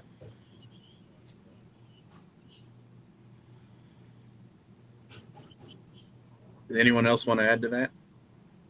I think it's a good preview. JMU, Troy. I've liked JMU for a while now. I mean, they and Liberty kind of had a little bit of a thing going on, but I've never hated them like I hate Coastal Carolina or anything like that. So, I mean, JMU, when I went to ROTC, like I said, I've said this before, I think last time on the channel, went to ROTC at Liberty University because Boise State did not have Air Force ROTC, only Army, and I was not going to do that. But when I went through Air Force ROTC at Liberty University, our crosstown was at UVA, and it was a 3-way crosstown between us, JMU, and UVA. So half my class were JMU guys. So I've followed their program for a very long time. They've been one of those very exciting teams in the newness of the group of 5. After coming up from the FCS, they've done incredibly well, maintained winning success. I am interested to hear that you think this is going to be a lower scoring game, and you're a little bit more of an expert on this from the Sun Belt perspective. So I'll definitely take that with what it's worth there. Vegas predicting 23.5. I was kind of going to predict a blowout, but if you're saying closer game, I still think JMU wins this game. If Troy, I'll ask you this: if Troy wins this game, what would they have to do to be able to override a Duke champion out of the ACC into the playoffs? If Troy wins? Yeah, if Troy wins, what would they have to do to unseat Duke as that 5th overall team in the playoffs? Like, what would they have to, by how much would they have to win? Do you think it's even a possibility? No, zero, Yeah. absolutely zero. I don't think they have any chance in hell. They got blown out by Old Dominion 33-0 just a few weeks ago. That was kind of the comeback game for Goose Crowder. I don't see them having any possibility at all. Honestly, even with having the preview show with their fans and having them comment, I don't think any of them even think they have a possibility. They'd love to win this game, but I don't think they're thinking they have any shot at the CFP. If Duke loses and Troy wins, they're going to have to change you can't, like, neither one of those teams can get into playoff. Like, I know that it's the 5 highest ranked conference champions, but like neither one of those, it'd have to go to the winner, in my opinion, of UNLV and Boise State at that point, right? Boise State. Right. I mean, I'm just thinking that there's no way that you can have Duke and Troy fighting for a playoff spot here. No. Well, I think the Sun Belt has been that conference that has been looked down on for a very long time. And I think that especially when you talk through the media lens, there is a new perspective that the Sun Belt is one of those conferences that is on the rise. They're no longer seen in the same conversation as Conference USA and the MAC. They're now in the conversation and a lot of times ahead of the Mountain West in a lot of these when you're talking about like ESPN commentations and that kind of thing. And we talked about like, well, that shouldn't matter, but we talked about at the beginning, right? ESPN drives the industry. So I think that the Sun Belt champion, if there is a way, now I think that in this case, they're probably not going to be in, but I don't think it's such a foregone conclusion that there won't at least be a conversation that the Sun Belt winner, if they're a 9-4 team, will have at least a chance if they beat a top 25 team. I think we have to start shifting the way we think about the Sun Belt because they are getting better. They are improving. They are having teams that are actually in contention almost every single year. JMU would have been in the playoffs, the New Year's Six in 2023 if they'd been eligible to be in. It wouldn't have been Liberty. They got in just because there was nobody else that could. And so I think we have to change the way we think about the Sun Belt. I think it will be the Sun Belt and the Pac-12 and the AAC as the new contenders for that group of 6 slot. So I think there's a chance. Maybe not a good one, but better chance than maybe outside contention would say. All right. I think the 4 losses were to a Clemson team that was down. They got crushed by Memphis. Then they got beat by 13 by an Arkansas State team, who is a bowl team, but a 6-6 bowl team. So, and again, that blowout loss to Old Dominion. Although Old Dominion is a 9-3 team overall, I just think that's too many bad losses for them to be looked at. Even as I'm with you, Jacob. I push the Sun Belt as much as possible. I'm just being a realist. I don't think there'd be any respect thrown that way with how long it took James Madison just to get ranked up into this point. All right, Nick, who you got in this one? James Madison or Troy? Yeah, I really respect the Sun Belt. I think JMU will win, but I'm rooting hardcore for Troy. But my pick's JMU, but it's a soft pick because I'm really rooting for Troy. Pop, Who did I pick? Troy. Todd. I'm going to go with JMU. And Dominic.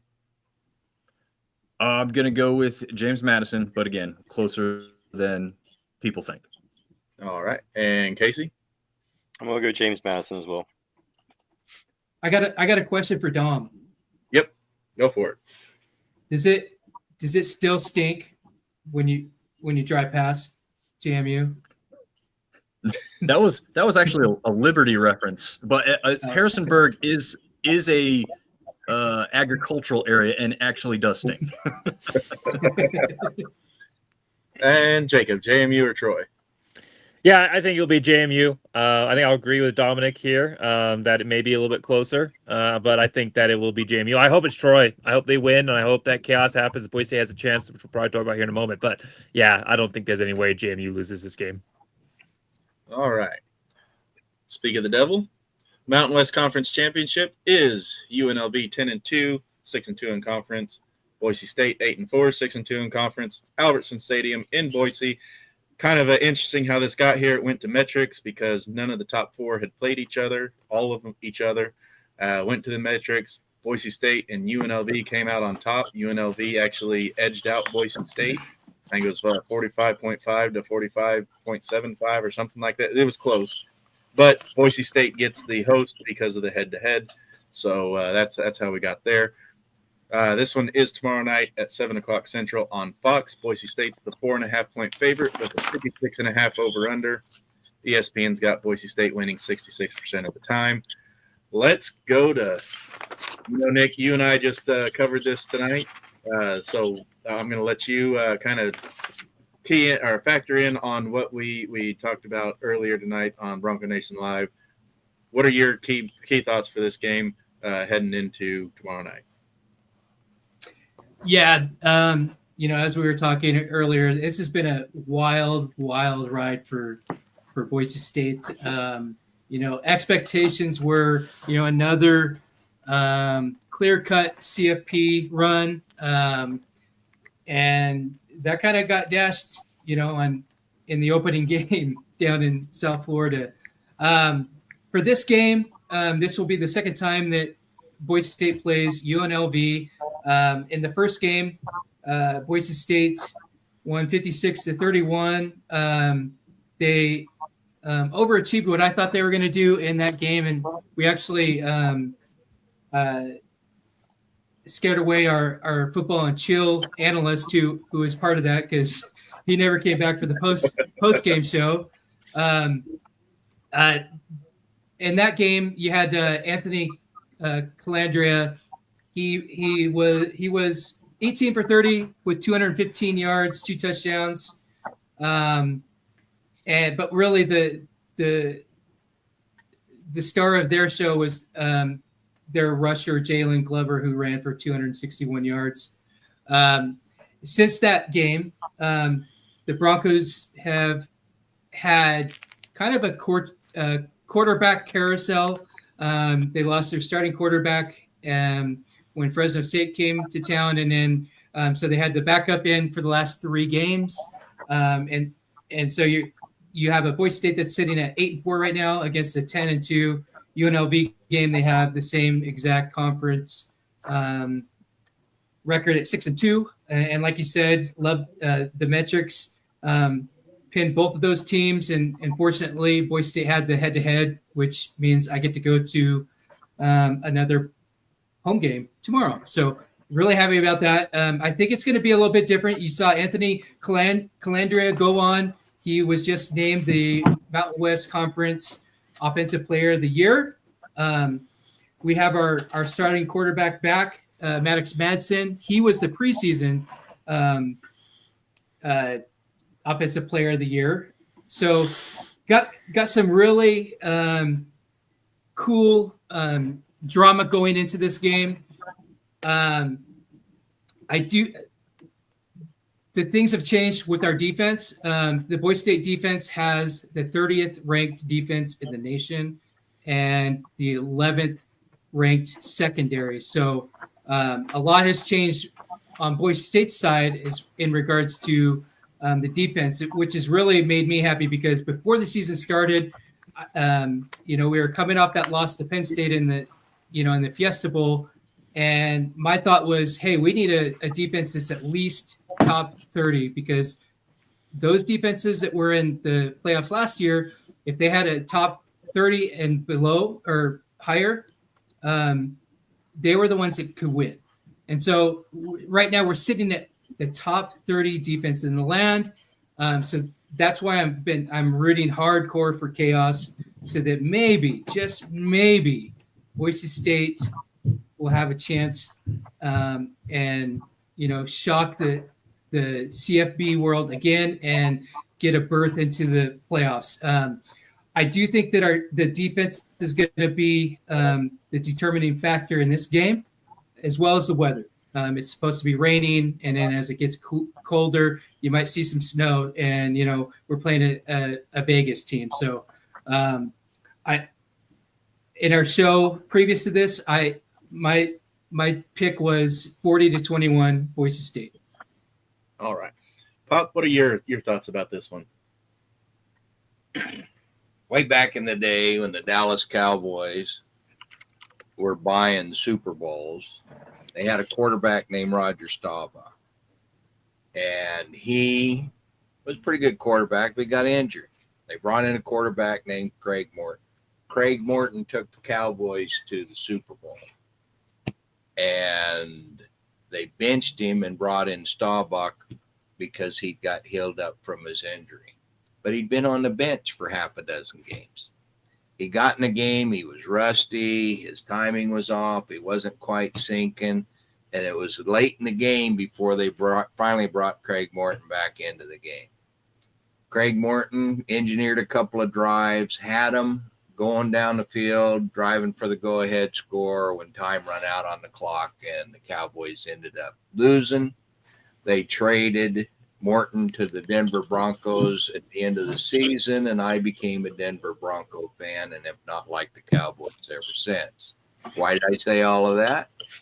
We've got a quarterback situation where quarterback's been on the bench for 3 weeks. He's coming back in. He's going to have that same rust. He's going to be a little bit out of sync. And the question is, and I'm hoping that he's not, he could defy what happens with people that are not playing for weeks. But I'm hoping that our coaches, if he does falter, can make the switch quick enough to where we can go ahead and win the game. So I think all things being equal, I think our defense is better. That's good. But our secondary's good. But I think where the game lays is in that quarterback, whether Maddox gets the job done, and if he doesn't, they swap him out instead of ride him to failure. All right. Jacob, I know I don't even have to ask if you have a take on this game. So let's hear it. Let's roll with it, buddy. Yeah, this is back-to-back long videos because yesterday I previewed this game for about an hour and 40 minutes, just the game. And I'm not going to give you even a tenth of that because otherwise this video would go on until the wee hours of tomorrow. But this is a crazy matchup. This is one that nobody, like I said at the beginning of this video, really expected Boise State to make. As soon as Maddox Madison went out versus Fresno State and we saw what happened, I think everybody went, okay, that's it. I don't even know if we'll win another game the rest of the year. And after San Diego State didn't look like we were going to. And then Boise State changed. Maybe it was the criticism online. The players heard it. Maybe it was the coaches, but something changed. The energy, the fire, the passion became more evident, and the coaches changed the play style. And that was something they've been calling for all year. They showed the ability to adapt, and we saw an offense that started humming. That Nate Potter actually put some balance and creativity. We had a trick play.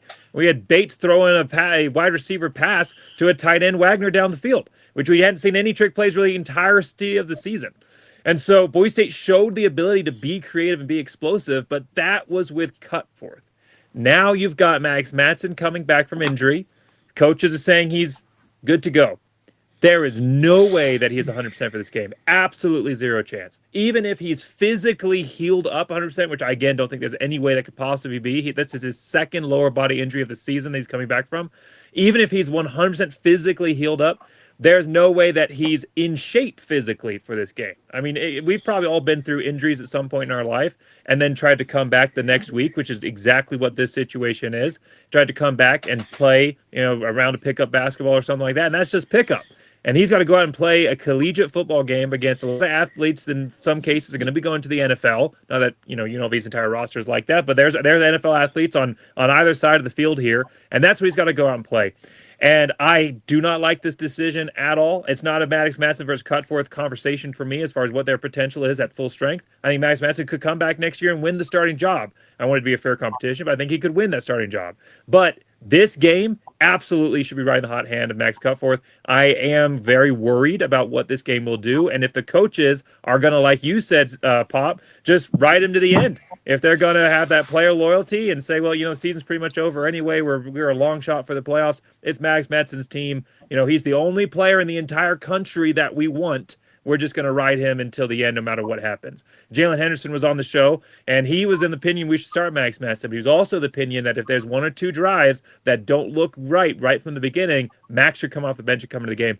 I just don't see a way that not Nate Potter, that Spencer Danielson is going to do that with his approach and his player loyalty, which is good. It helps you get incredible recruiting classes, but sometimes the X's and O's suffer when you don't have the right player matchups. And so something's got to.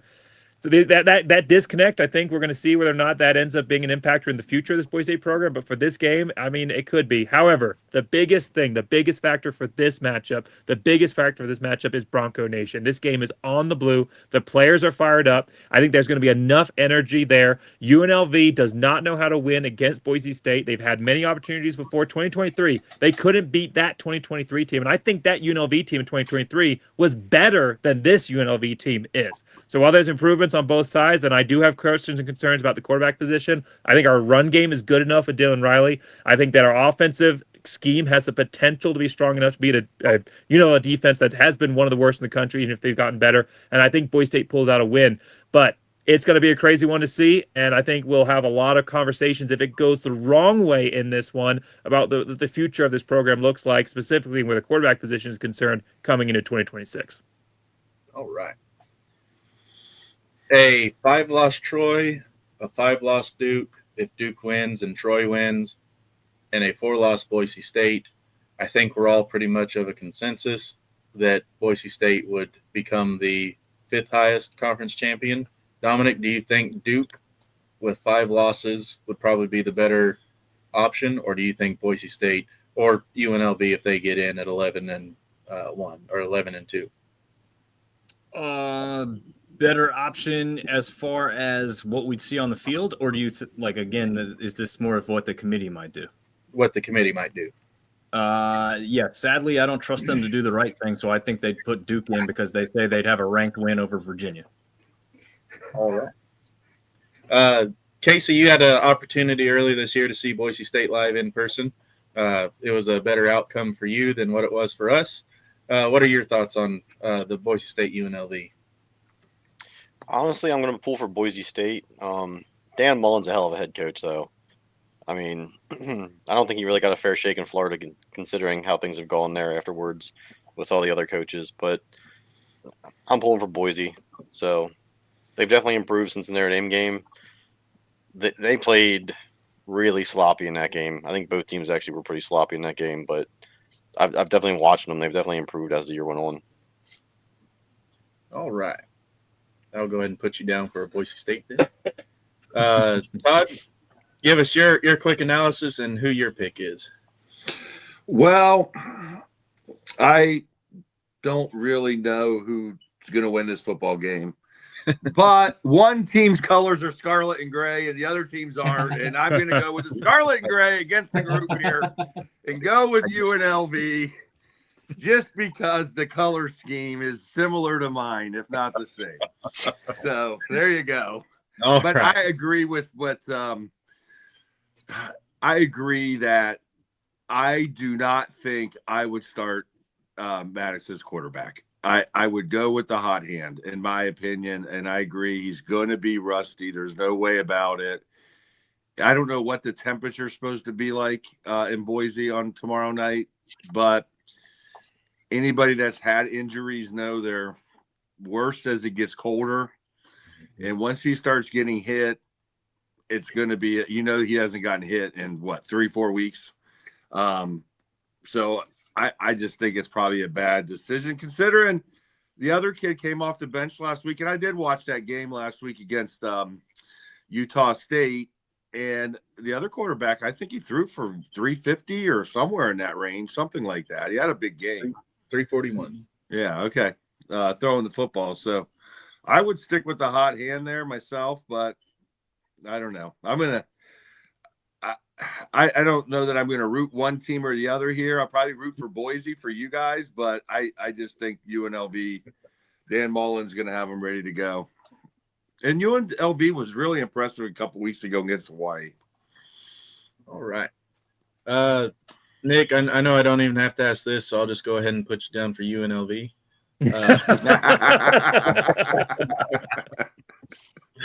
So I know Nick's going to be at that game, and shameless plug, Bronco Nation Live post game. Pop and I are going to be providing you a quick commentary while Nick gets set up for the championship if Boise State wins the trophy ceremony, and we'll have the trophy ceremony live on Bronco Nation Live post game, and then we'll have Nick back in studio shortly after if Boise State wins. So Nick, let's hear you say it just so the people don't think that there's any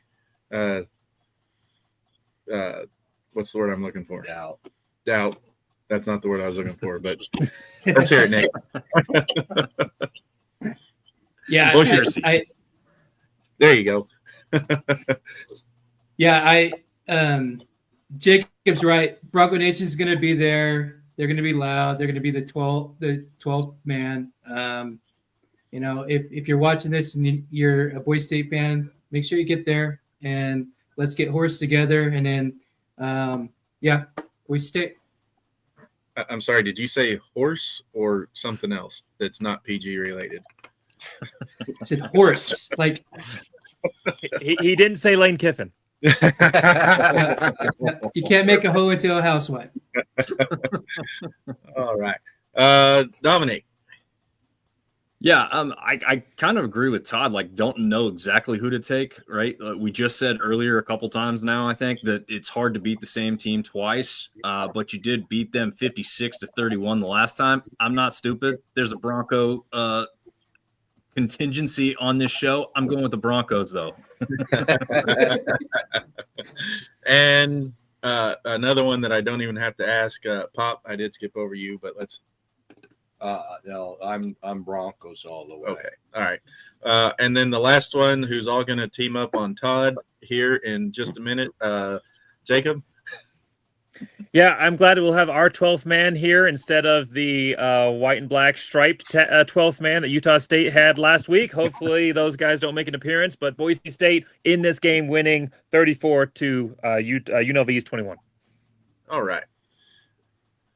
We're going to run through these last ones quick. We're not going to deep dive into them because they have zero effect on the CFP, but in the interest of being able to round out the Champ Week Pick'em, we're going to go through them. Conference USA sees Kennesaw State 9-3, 7-1 in conference, and Jacksonville State 8-4, 7-1 in conference.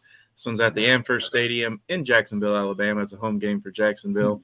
Tomorrow night at 6 Central on CBS Sports Net. Kennesaw State's a 2.5-point favorite. The over-under 58.5, and ESPN gives the edge to Kennesaw 51.9%. So let's go through this here. Nick, who do you got in this one? Man, that's a toss-up, but I'll go with the home team. I'll go with Jacksonville State. And Pop. Yeah, JSU. All right. And Todd? I'm going Kennesaw State, man. I've watched them like 17 times in the last 2 years because they're always on Wednesday night or something. So I think this is one of the most improved teams over last year to this year, and I really like Kennesaw State in this football game, and I'm going to ride the back of them today or tomorrow, I guess. This is a rematch from the regular season matchup where back on November 15th where Jacksonville State won 35-26. So another one of those hard to win twice matchups. Dominic, Kennesaw or Jacksonville State? Yeah, like you said, hard to win twice, but Jacksonville State a perfect 5-0 at home, while Kennesaw struggles on the road just 3-3. For that reason, I'm sticking with JSU like the rest of you guys. All right, Casey? I'm going to go with Kennesaw State over Jacksonville. And Jacob? Well, man, I wasn't prepared to predict FCS champions, but I guess here we go. Comments here say, what a dumpster fire, disgrace to college football. But Kennesaw State, first year in the FBS, they're not that far outside of Atlanta. I mean, they're not like right outside, but they're not too far outside. They've actually done pretty good job in recruiting, and they're kind of in the hotbed there. I like them in their first year here, and JSU team didn't perform exactly as they thought they would. I think Kennesaw State wins this game. Maybe close, but yeah, Kennesaw State. Second year. Yeah. Second year in the FCS. Sorry. Second year. I was thinking about Delaware. But yes, second year. Yeah. First year was not good. 4 wins for that, but yeah, second year. No. Not good at all last year. Maction, I tried so hard to get some Maction fans on here, but they're not in the just because they're so fun. I mean, they think the MAC is the SEC with the football and how competitive it is, and they're not wrong as far as the competitive nature amongst themselves, but they're no SEC. We got Miami, Ohio 7-5, 6-2 in conference, and Western Michigan 8-4, 7-1 in conference. This is another rematch game. Miami beat Western Michigan 26-17 back in October on the 25th of October.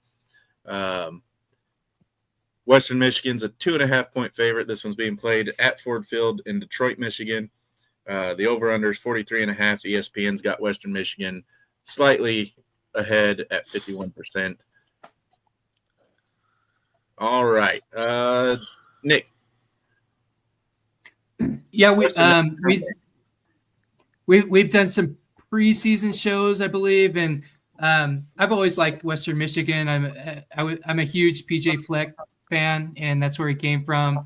When I was in the oil fields, they were always on the radio. So I got kind of a heart string for them. I think they're blue collar like my team. So I'm going with Western Michigan and they're the Broncos. Pop. Miami, Ohio. There ought to be a Miami voted for somewhere. Todd.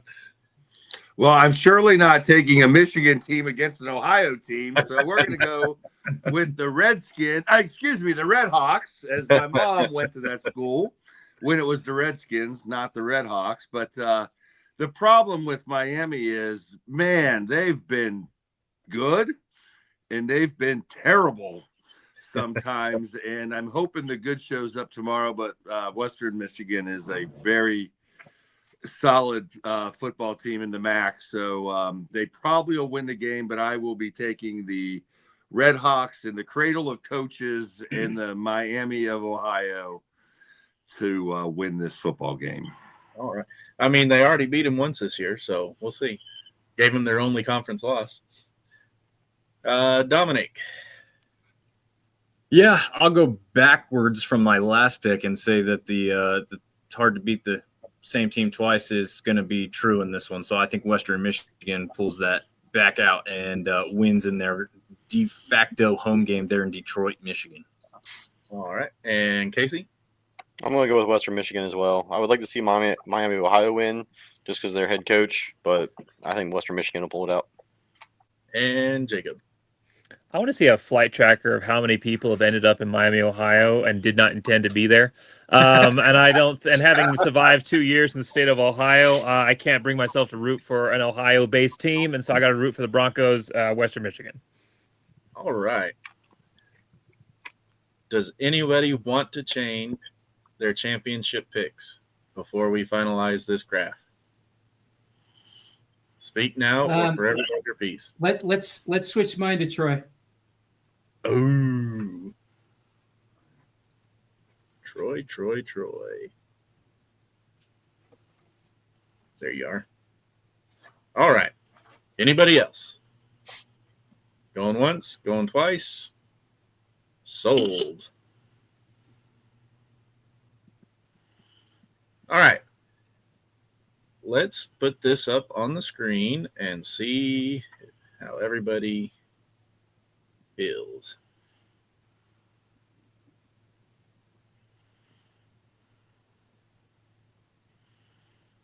All right. There it is for all to see. Take the screenshots. I like that other screen better. Let's go back to that. There we go. I don't think everybody's on the screen in that one, though. Nope. I can't see anything on my end. Does anybody else? I think if you're on a mobile device, you're not going. Got it. Yeah. I don't like that. Look, it doesn't show everybody. I have to go back. All right. If you pull up a YouTube stream, then you might be able to.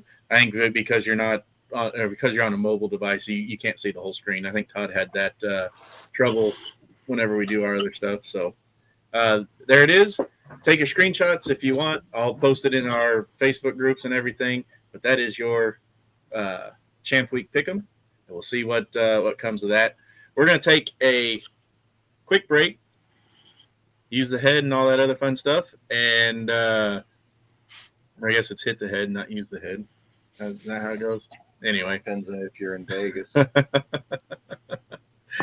Anyway, we're going to take a quick break, and we're going to come back, and we are going to talk about the bubble teams really quick, because it's getting late on the East Coast, and we got some East Coasters. So we're going to run through some of the bubble teams. Some of them we already talked about, so we're just going to take a quick hit on them, and maybe talk about a little conspiracy theory. Maybe, I don't know. We'll see what happens. So stick around, and we will be right back.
Dominic, have you been standing this whole time?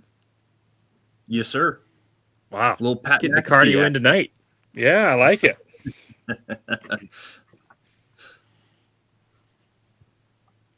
Oh, you're muted, Sam. We should get him a Stairmaster and let him do the show on a Stairmaster. This show on the Stairmaster, man, I would not survive that. He would have calves the size of red oaks. All right. So segment 1 went about as long as what I thought the entire show was going to be. It's great having everybody on. Pop did have to call it a night, though. He's old, and I respect him for getting in 2 hours. So, but we're going to continue on in truck. If you guys are out there and have any comments or questions or anything you want us to cover, go ahead and leave us a comment, and we'll see what we can get to. We did have some comments earlier, some Go Trojans and stuff like that, and I apologize for not getting them up. They did not fit the current flow of the show, but I'll go through them quick now. Warren Barrow, Boron. He's one of your guys, Dominic. Yep. Did I say that right? Yep. Yep. He says, "Go Trojans." I've completely spaced it whenever we were in the Trojan stuff. I'm sorry about that. We did talk about Diego Pavia. I don't know why Nikki Williamson trans said poop, but there it is. There you go, Nikki. I'm true to my word. I put him up. Let's see. Smiles said, no ND fan, and my family is really obnoxious about Vandy, or friend is really obnoxious about Vandy, and he talks about how Pavia is going to win Heisman. We'll see. He doesn't really have a lot of football left to play, so his case has been stated as much as it's going to be stated. All right. Pleasantries out of the way. Let's talk some the rest of the field. Who's a lock? You've got Oregon is 11-1. Their lone loss is to Indiana. They're a lock. I think we can all agree. Ole Miss is 11-1. Their lone loss is to Georgia. Let's talk about Ole Miss. A few years ago, you had Florida State lose their quarterback in the final game of the year, and then they were left out because a key piece of what made them Florida State was no longer available, and they did not give – or I guess it wasn't the final game of the year because the backup came in and won the championship. Should Ole Miss, losing their coach and all the turmoil surrounding that program, should they have received the Florida State treatment? Jacob, I'm going to go with you first because I think you brought it up earlier. Well, I don't actually think that's the true Florida State treatment. I think the Florida State treatment was 2023 was the same situation that Liberty was going through. The Florida State treatment was they are in the ACC, and the playoff was looking for a reason to leave them out because they're in the ACC. They were not a worthy team, even though they were undefeated. They hadn't played anybody. They tried to schedule tough out of conference, but that year their tough, I think it was Texas, if I remember correctly, was not very good that time. And so they trumpeted, the ACC trumpeted that they had the most, wins against ACC of any team, but they had beaten all the bottom dwellers of the ACC. So the reason that Florida State got left out is the committee found an excuse to do what they wanted to do anyway, which was leave them out because they played in a weak conference. If they'd had a strong record, they'd have gotten the Ohio State treatment, the 2014 Ohio State treatment where they lose their quarterback, but they are still in because, the backup comes in and wins their championship. But they were in a weak conference. Additionally, it's a little bit different. Even if you buy it that it's the Florida State treatment is they were out because of their quarterback was their entire team. The backup, yes, came in and won a championship in a weak ACC. Barely. It was a defensive win. He barely won. He looked terrible. Barely won that game, and they got in. Ole Miss is not Lane Kiffin. They were when he got there. They weren't really very much before that. They had done some good stuff under Hugh Freeze, and then Lane Kiffin took them over after kind of a downtime after Hugh Freeze got fired for all of his stuff, and then he restored that program, brought them up. But Ole Miss is more than Lane Kiffin. All the key players are there. None of them are opting out of this playoff game like ESPN said they thought they would. They're all there. The offensive coordinator is coming back to coach. The defensive coordinator is there. there. The only piece that's missing is Juice Kiffin, and I think Lane is gone too. So, the situation right now is this is the entire Ole Miss program. I don't think they deserve any kind of, if you're considering it Florida State treatment. I think that they are going to probably be as successful as they would have been. The only obvious case, of course, is the distraction of players. Instagrams and what they get posted onto Twitter seems like they might actually be a little bit of a happier program now that he's not there. So it's a little bit of a different situation. I don't think it's anywhere close to the Florida State case. I think Ole Miss definitely deserves it and will probably perform as well, if not better, than they did when Ed Orgeron 2.0 is no longer coaching there. Let's go, Casey. Do you think that the reason why everybody's seems like they're happier, do you think there was a big concerted effort to try and make it seem like the program is better off without Lane there, so that they don't have that overshadow, oh, we lost our head coach, and so we shouldn't be in the playoffs, that the Florida State experience whenever they lost their quarterback? Granted, Jacob did give great valid points about that, but do you think there's a concerted effort to make it seem like the program is still running smoother, if not higher, just so they're not in that conversation of being left out? I mean, I understand the Lane Kiffin hate for the way things went down, but Pete freaking Golding is your new head coach and you don't drop?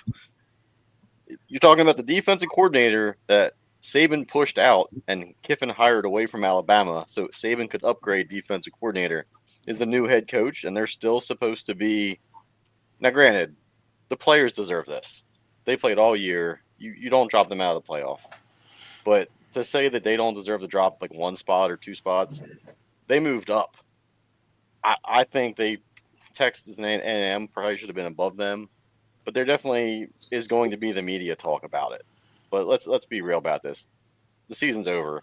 They're not in the SEC championship game. They deserve to be in the playoff, regardless. I mean, Florida State is a whole other matter because once their quarterback went down, they had nobody with any kind of experience or talent to fill in, and then other players opted out, and they just got destroyed by Georgia. It's a completely different scenario in this situation. Todd, let's do a quick hypothetical here before we move on. If it's this year or last year, the era of the 12-team playoff, Florida State loses their quarterback, ranked high enough to be able to make an at-large bid, but doesn't make their conference championship game, do they keep their ranking without seeing their quarterback if he was would be proven? Is listening to Jacob, it sounds like he actually did a disservice to the program by playing in the conference championship game because it showed flaws in his ability.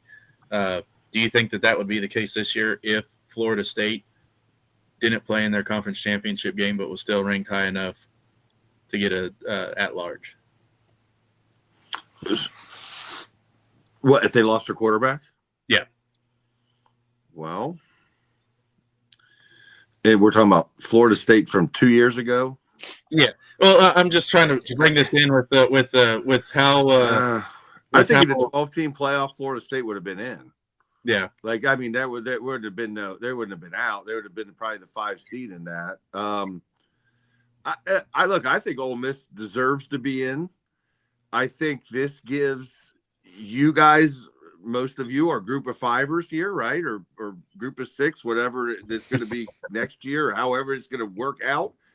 Look, I think the Mississippi Ole Miss matchup against North Texas would be dynamite. I'm pulling for North Texas for the upset in that game.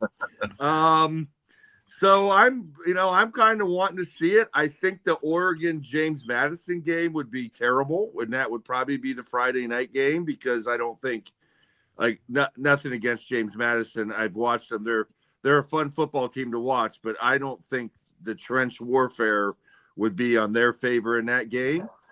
But I think Ole Miss could lose to North Texas in a 6 versus 11 matchup here in this game. So I'm kind of wanting to see that, honestly, because much like you guys probably all are, if they get 5 teams in the college football playoff from the SEC, I'm hoping somehow we don't have any matchups between two SEC teams in the first round and they all lose, so we can shut that noise down. I think more than likely we'll probably get a rematch in the first round between somebody. So yeah, I think Ole Miss needs to be in. All right. Texas A&M is 11-1. Their lone loss is to Texas. Texas, some people consider them on the bubble, think they should be in because they beat A&M, but they lost to Florida. We talked about that earlier. Don't lose to Florida, and you're right up there in the conference championship talks even. Instead, you're sitting on the bubble outside looking in. Texas A&M, a firm lock. I still think they might have lost it on purpose, as bad as that sounds, because it gives them the easier path, like Ohio State had last year, to the college football playoff championship. I could wait. Hold on 1 second here. How did Ohio State have the easiest path to the college football playoff last year? They literally played the number 1 team in the country in the second round. Yeah, but they'd already played them. It's hard to beat the same team twice. Yeah, it's hard to. Right. Yeah. So Oregon, it's hard to beat the same team twice, and they lost to Ohio State the second time. Ohio State avoided the bye week trap. They were able to get hot and then weren't rusty coming in. That is true. Yeah. That case, but the bye week trap doesn't really math out too well because Ohio State didn't play in the championship game last year, so they still had 3 weeks of downtime before they played that first round. The guys that played in the championship game had the bye week, and they had literally 3 weeks of, I think they had 3 weeks and 2 days of bye weeks. So the bye week jinx was a bunch of bullshit because every team basically had the same, except the ones that played in the conference championship and then 2 weeks later played again. Does that make sense? As a difference, though, when you come off your bye week and are playing at home versus you come off a bye week and have to go on the road. That's a big, big factor. No, but everybody was playing on a neutral site in the second round. In the second round, yeah, but Ohio State got their first game under their belt in the playoffs at home. Yes, bye week, but also it's Ohio State. It doesn't impact the top teams as much when they have all this depth anyway. So, but every team that had a bye week on a neutral site lost. Track last year. Who had the easiest track? Penn State did. I mean, they played SMU in the first round. Yeah, they played who they play in the second round? Boise. Us. Yeah, Boise. Okay, so they played SMU, Boise. Then they played a Notre Dame team who, at that time, Notre Dame was they were really starting to become banged up. Notre Dame was pretty banged up when they played Ohio State in the championship game last year. We can all admit that a little bit, Jeremiah Love was not the same running back, but I think Penn State had the easiest shot last year and they blew it. But Todd, you want to fire off any shots at App State so you just piss off everybody here? Yeah. Well, hey, look, if we want to get down to it, guys, and I'm a big believer that I like college football, I like everything, but can we honestly say that James Madison deserves to be in this college football playoff this year? If they get there, there's no way in hell you can honestly say that. It's impossible. With the way the rules are, yes, but no, I don't disagree. Yeah, let me tell you something. If we go into this college football playoff, this is what it's looking like, we could have an Oklahoma-Alabama rematch. We could have a Notre Dame Texas A&M rematch, and we could have Mississippi, Ole Miss, and North Texas, and Oregon and JMU. Do you guys think that is a super TV ratings bonanza with those 4 games? It's not about TV ratings. It's about the best football. No, it is about TV ratings. It's 100% about TV ratings, guys. It's nothing else but TV ratings. I need to get Pop in here to pop off about the money again. Well, Pop is crazy when it comes to the money, though. He's not. He can't. I mean, listen. The money is the money. It is what it is. It's just like it. But the bottom line is, if you're telling me that we're going to get an Oregon James Madison and an Ole Miss North Texas, now look, we all follow, like, we've seen North Texas, right? But the average person hasn't seen North Texas. That game is going to be so miserable in terms of eyeballs. It's not going to be very, first of all, it's going to be the noon game because, they're going to put the Alabama-Oklahoma game or A&M and Notre Dame game back on as the bigger games. But I'm just saying I just don't think JMU getting into this playoff and leaving Notre Dame or Miami or whoever else could get left out of this thing. I just don't think that it's, I think at the end of the day, the automatic bids are going to go away. I think that's the one thing we're going to get out of this. There won't be any more automatic bids. It'll be bad for the G5 schools unless a team like Boise would be the only team, I think, consistently that could make a run to the playoffs. I would actually argue the opposite. I think that there is certainly a contingent of fans, and I'm not saying you're one of these, but SEC, Big Ten in general, who they kind of think of college football almost in a professional sense, and they're caring about the certain level of teams, and that's who they're looking to, and they're looking at what conference are they playing in when they're watching the games. But I think there's a wider margin of college football fans that they like to see the underdog story. I think the thing that hurts when you have these New Year's Six matchups, the TV networks say, "Oh, this is a group of 5. They're not going to get the bigger draw," and they put them in a worse time slot. They put them on Friday, or they put them in a game that overlaps with another New Year's Six game, or they put them in a game that's now the NFL playoffs are starting earlier. Now they're competing with an NFL playoff slot.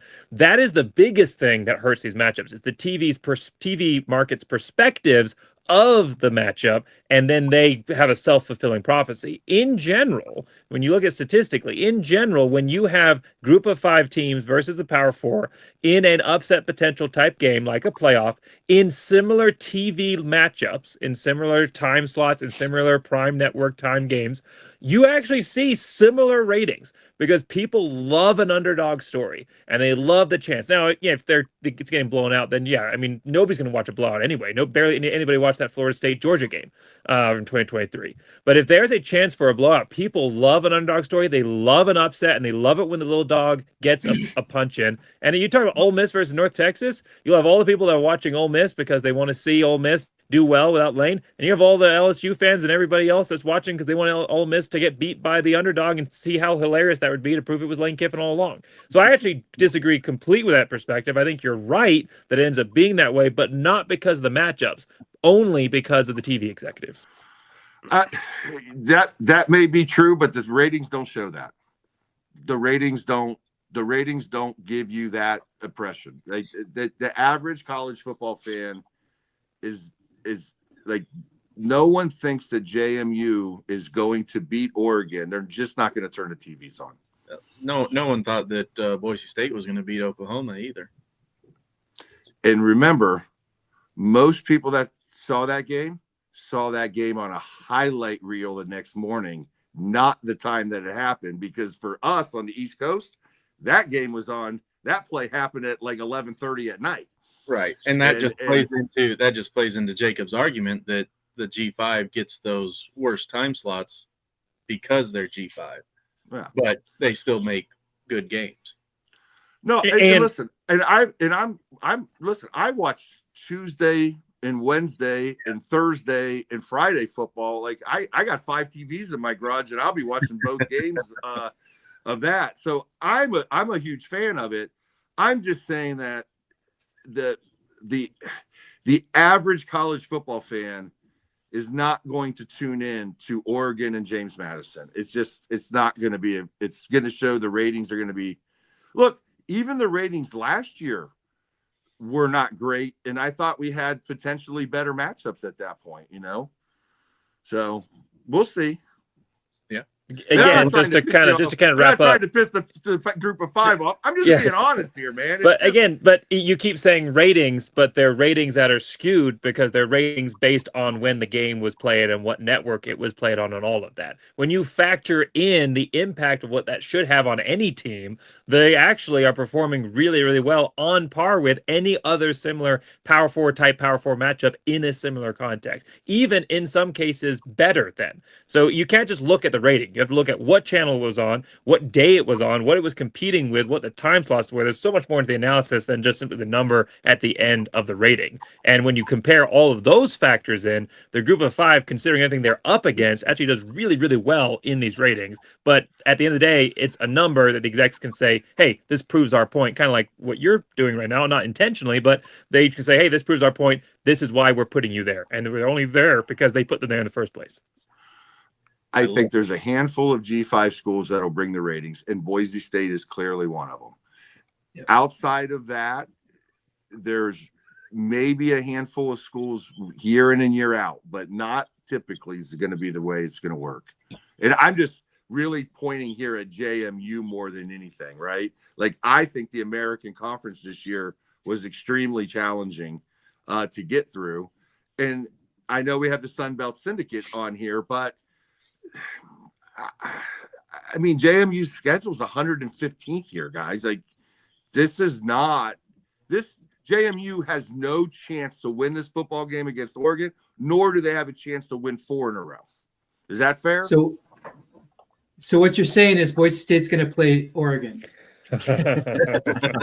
Hey, that, to me, that would be a much better matchup. Absolutely, no question about it. We're their kryptonite. I'll throw this out there. So, do I think that James Madison would beat Oregon? No. But do I think it would once again be closer than what a lot of outsiders think? Yes. Let's put this out there real quick. Transitive property doesn't work, but Old Dominion played Indiana in one of their closer games of the year, 27-14. And then Old Dominion, who went 9-3 and is in the Sun Belt Conference, got hammered 63-27 versus Old Dominion. So James Madison took care of them by way more and blew them out. So I just don't think that it's so much more about matchups and schemes than it is just, well, this is a power program and this is a group of whatever program, right? Like it can work out to be a decent game, and we've seen the Power 4 blow out the Power 4, so why not give somebody else a shot in that regard, you know? And I'm not opposed to that. I'm just saying I'm just looking at it as a college football fan, and I just don't know that I love these first-round potential matchups. You know, I think it makes we all wanting to see a Notre Dame Texas A&M rematch in the first round, if that's what it ends up being? So I'd be fine with it. It was a good game the first go around.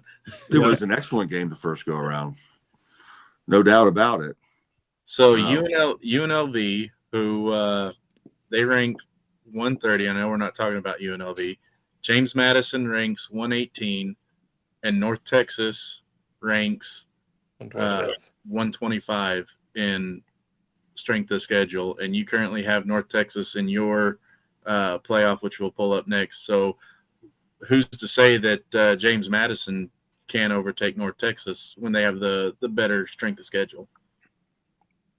Well, they might be able to. I just don't think the committee set it up for them to be able to. Like, I don't think that if North Texas beats Tulane, I don't think James Madison beating Troy is going to give them enough street cred to jump, you know?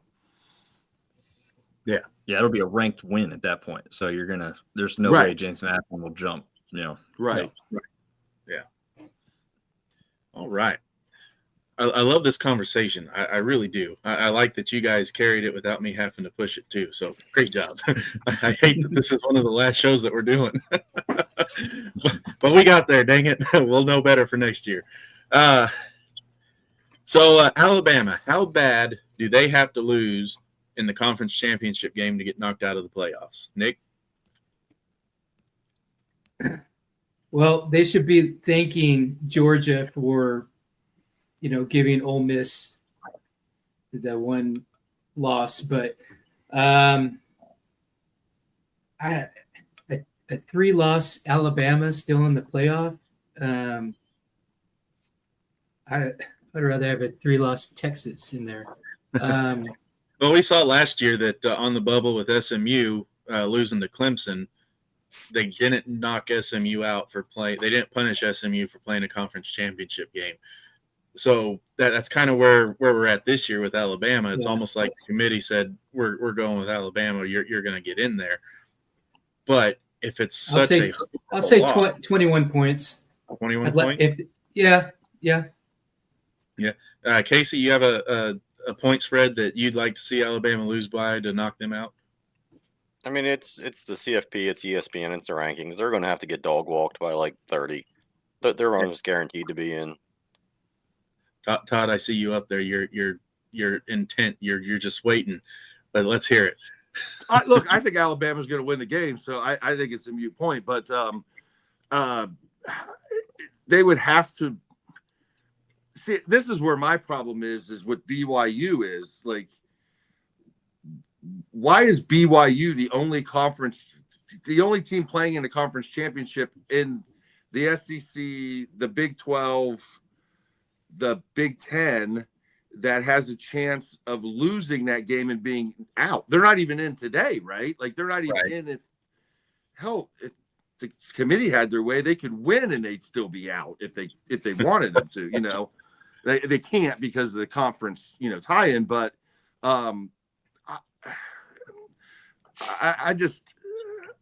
I think if Alabama loses at all, they should be out, in my personal opinion, because of Notre Dame, BYU, and Miami. And if BYU loses, then I think it's real simple. It's Notre Dame and Miami in, and BYU and Alabama out. Yeah. And if Alabama and BYU in, it's Notre Dame and Miami out, and those other two in. I think that's where we're at. And then more than likely, obviously one's going to win and one's going to lose. And it's going to screw everything up. Has the committee decided that Oklahoma's a lock? Then with Oklahoma, they're at number 8, but they haven't. They're not in the conference championship game. They're a 2-loss team. If BYU blows out Texas Tech, moving up in the rankings, Texas Tech drops down in the rankings, so BYU, or maybe not even a blowout, but still a win. Texas Tech drops in the rankings. They have to make another spot. You got a 3-way tie between OU, Notre Dame, and Miami, basically, with similar resumes. Does OU, obviously, with the higher ranking now, do they survive the output, or will they end up being a left out for a second group of 5 team if Duke upsets in the ACC? No, They'll Duke's do not anything going in to their get power not to put in 2 group of 5. Anything that they can do to make sure 2 group of 5s don't get in, they will try to do. Right. So, and it's a moot point either way, because whether Duke wins or not, UVA is outside of the top 10. The only circumstance by which a third team gets knocked out of the top, every team right now, if things stay as predicted, you have 2 teams outside the top 10 in Tulane or North Texas, and then Duke or Virginia. If those 2 teams are the only ones to get in, every single team in the top 10 is a lock for the playoffs. The only way you have a conversation of another team coming in is if BYU wins, and now Texas Tech and number 11 BYU is coming into the playoffs, and then 1 team is coming out.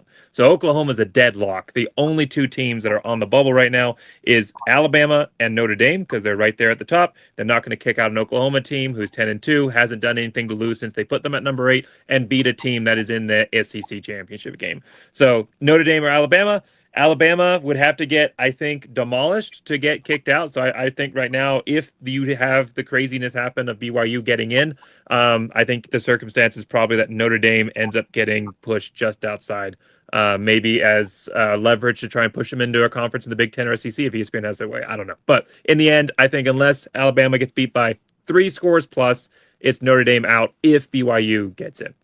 Yeah.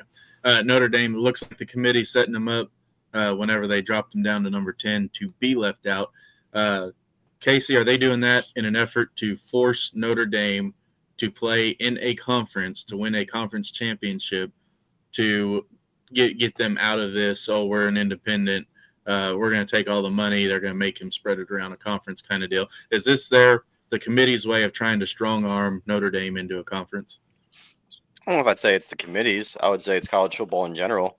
I mean, if you sit there and you look at the teams that make the money, you got Ohio State, you've got Georgia, Texas, Alabama, Oklahoma. It almost makes 0 sense for those teams to be in conferences if you're talking money. I mean, Texas actually is like the top money earning team in all of college sports across the board. They had their own, network until they joined the SEC. Now it's they're just part of the SEC network. But Very successful network that. Notre Dame does deserve to be where they're at. They lost to Miami and they lost to Texas A&M. But both of those losses are inside of the top 12. They are the CFP, I think, wants Notre Dame in for the money-making aspect of it. But the way things have shaken out, it's kind of hard to justify them being in. But when I sit there and I look at Notre Dame, I look at BYU, I look at Miami, and even if you want to include Texas into this, or hell, even if you want Vanderbilt in this, Vanderbilt, if they're any other team name, they are 12th. Miami lost to 2 unranked teams. So, yes, they beat Notre Dame head-to-head. Louisville was ranked when they lost to Louisville. Okay, but if we're going off that metric, Notre Dame has more wins against the top 25 if you go against when they play them. Who Pitt did was they ranked. beat in the top 25? Navy was Tell ranked me Notre 25 Dame when they wins in played. the top 25. Currently, USC. But if you go back to when they played, Navy was ranked 25. Pitt was ranked. They had multiple teams that are no longer ranked, but they had ranked wins at the time. Right. So Notre Dame's schedule. But so did Miami. Yes, but Miami lost to Louisville. They can't even win their own conference. So do I deny that they're talented? No, absolutely. When they played Notre Dame, they're a great team. They're a dangerous team. But they did not take care of business for the head-to-head to even matter currently. Notre Dame lost to Texas A&M and Miami by a combined 4 points. Miami lost to teams that aren't even in the discussion for the ACC title game. It's the same thing Texas is being penalized for losing to Florida. Texas A&M also played the weakest SEC schedule of all SEC teams. I'm not arguing that. They barely beat Arkansas. Now hold on. The SEC argument, you can't say that you have the deepest conference from head to bottom and then say that you have the weakest schedule of any SEC team. You can't have it both ways. Well, there's no SEC fans in here, so we're okay with that. But my point is like we're giving Texas A&M all this credit, and if you look at the cut line, Texas A&M didn't play anybody in the top half of the SEC until the very last football game. And they lost that game. Their strength of schedule, Texas A&M, is 15. Ole Miss is 40 at the bottom of the SEC. Yeah, that's because the strength of schedule is bullshit. Because if you look at Texas A&M's teams that they played, they did not play a single team in the top half of the conference until the last game. Yeah. But hold on. I thought strength of schedule was really important, and that's why JMU didn't stand a chance against Oregon. No, JMU doesn't stand against Oregon because JMU does not have an interior defensive and offensive lines that can handle each other. That's why they can't win the football game. It has nothing to do with where they were ranked or whatever. They don't have the defensive line to win the football game. Look, guys, we can say what we want here. Football is won in the trenches, right? Mm-hmm. And the average group of 5 team, even against an ACC team, an average ACC team, still doesn't have the talent defensive line wise to compete. Like if you took James Madison and put them in the ACC, do you think they'd win the ACC? Maybe not right off the bat. No, that's exactly right. They would not. But I think that if you took James Madison in a 1 or 2 off bowl game and played a team that they don't see every day, they could win that game. Because while football is won in the trenches, routine football is won in the trenches. But if it was always trenches, the group of 5 would never beat the Power 4 or the Power 5. The group of 5 have chances because it's more than just the trenches and the X's and O's. It's about the scheme and the heart and the creativity that comes into play as well. So they give wouldn't me- win the ACC, but they could win a playoff game and maybe another playoff game, and the momentum and the energy, and then they could win another. Like, the group of 5 can win the playoffs. It is theoretically possible. It's there are not teams. possible. Come It on. is absolutely possible. You're out of your mind. It's absolutely. You just said the group of 5 could win the playoffs. Absolutely, not this year, but it is saying that theoretically the group possible. of 5 team can win 4 football games in a row. Absolutely. You're There crazy. have been group of 5 teams. There have been group of 5 teams. 12:30 at night. We lost our minds. There is no fucking way on earth. Sorry about my language. A group of 5 team is winning the college football playoff, guys. Well, one It's argument, impossible. Not one with the argument transfer that, portal. that you can put out there.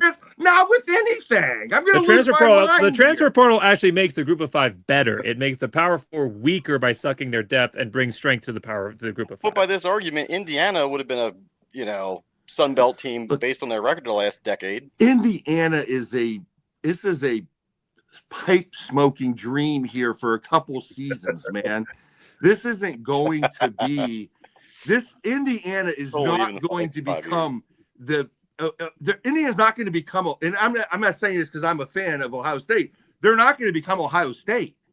It's just not going to be that way.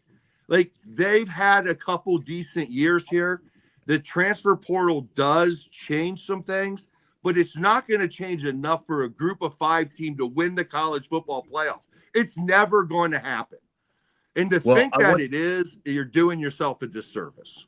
One wouldn't thing say to it's help gonna dispel happen. There's a the chance. argument is SMU just moved up to the ACC and damn near won it in their first freaking year. And yes, they did have some transfer portal help, but that is a largely group of 5 team that went right into the ACC and took it straight to them, which I predicted that they would win the damn thing. They came real close, but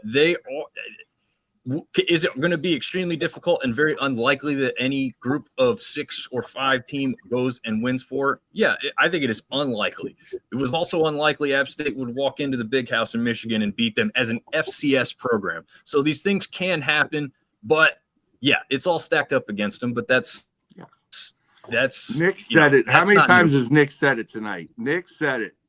The ACC is what, Nick? A dumpster fire that you used one time. I want to think of the next adjective you used the next time, but the bottom line is you said it like 4 times tonight, right? And I'm not 100% agreeing with that across the board. I think there's some decent teams in the ACC that can. I'm not saying they can win the college football playoff either, but I'm just saying is at the end of the day here, like. I would rather see Miami and Notre Dame in because I think they have a chance. Both those teams, I think, could win the national title more than James Madison. That's all I'm saying. I love this. I'm Pop went to bed and now we're all playing and having fun. I need to get a new background that says CFP After Dark because this is where ratings are made, man. Hey, Sam, I got probably 5 more minutes. It's getting close. Yeah, we're right out here at the end. So we've basically in this whole little section we've covered about 8 different points. So we're getting there. So we've talked about who we leave out. We've talked about who should get in, who shouldn't bid in. So here's my theory or conspiracy, I should say. Will storied programs like Notre Dame be left out? And we've already talked about the CFP expanding to 16 teams. But if that happens, then you're going to have to expand to 20 teams because the next 4 are going to say, oh, well, we should be in it too. And then you're going to have to expand to 24 because, oh, well, there's so many people here that can still get into it. And so on and so forth. I think once you get past 24, it kind of peters out where you don't have teams that might be there on the fence and you actually might get those first round blowouts that nobody wants to talk about. But is there a so-called conspiracy to force an expanded playoffs by leaving storied programs like Notre Dame out in the cold to force the hand on a vote to expand it to a point where that doesn't happen again?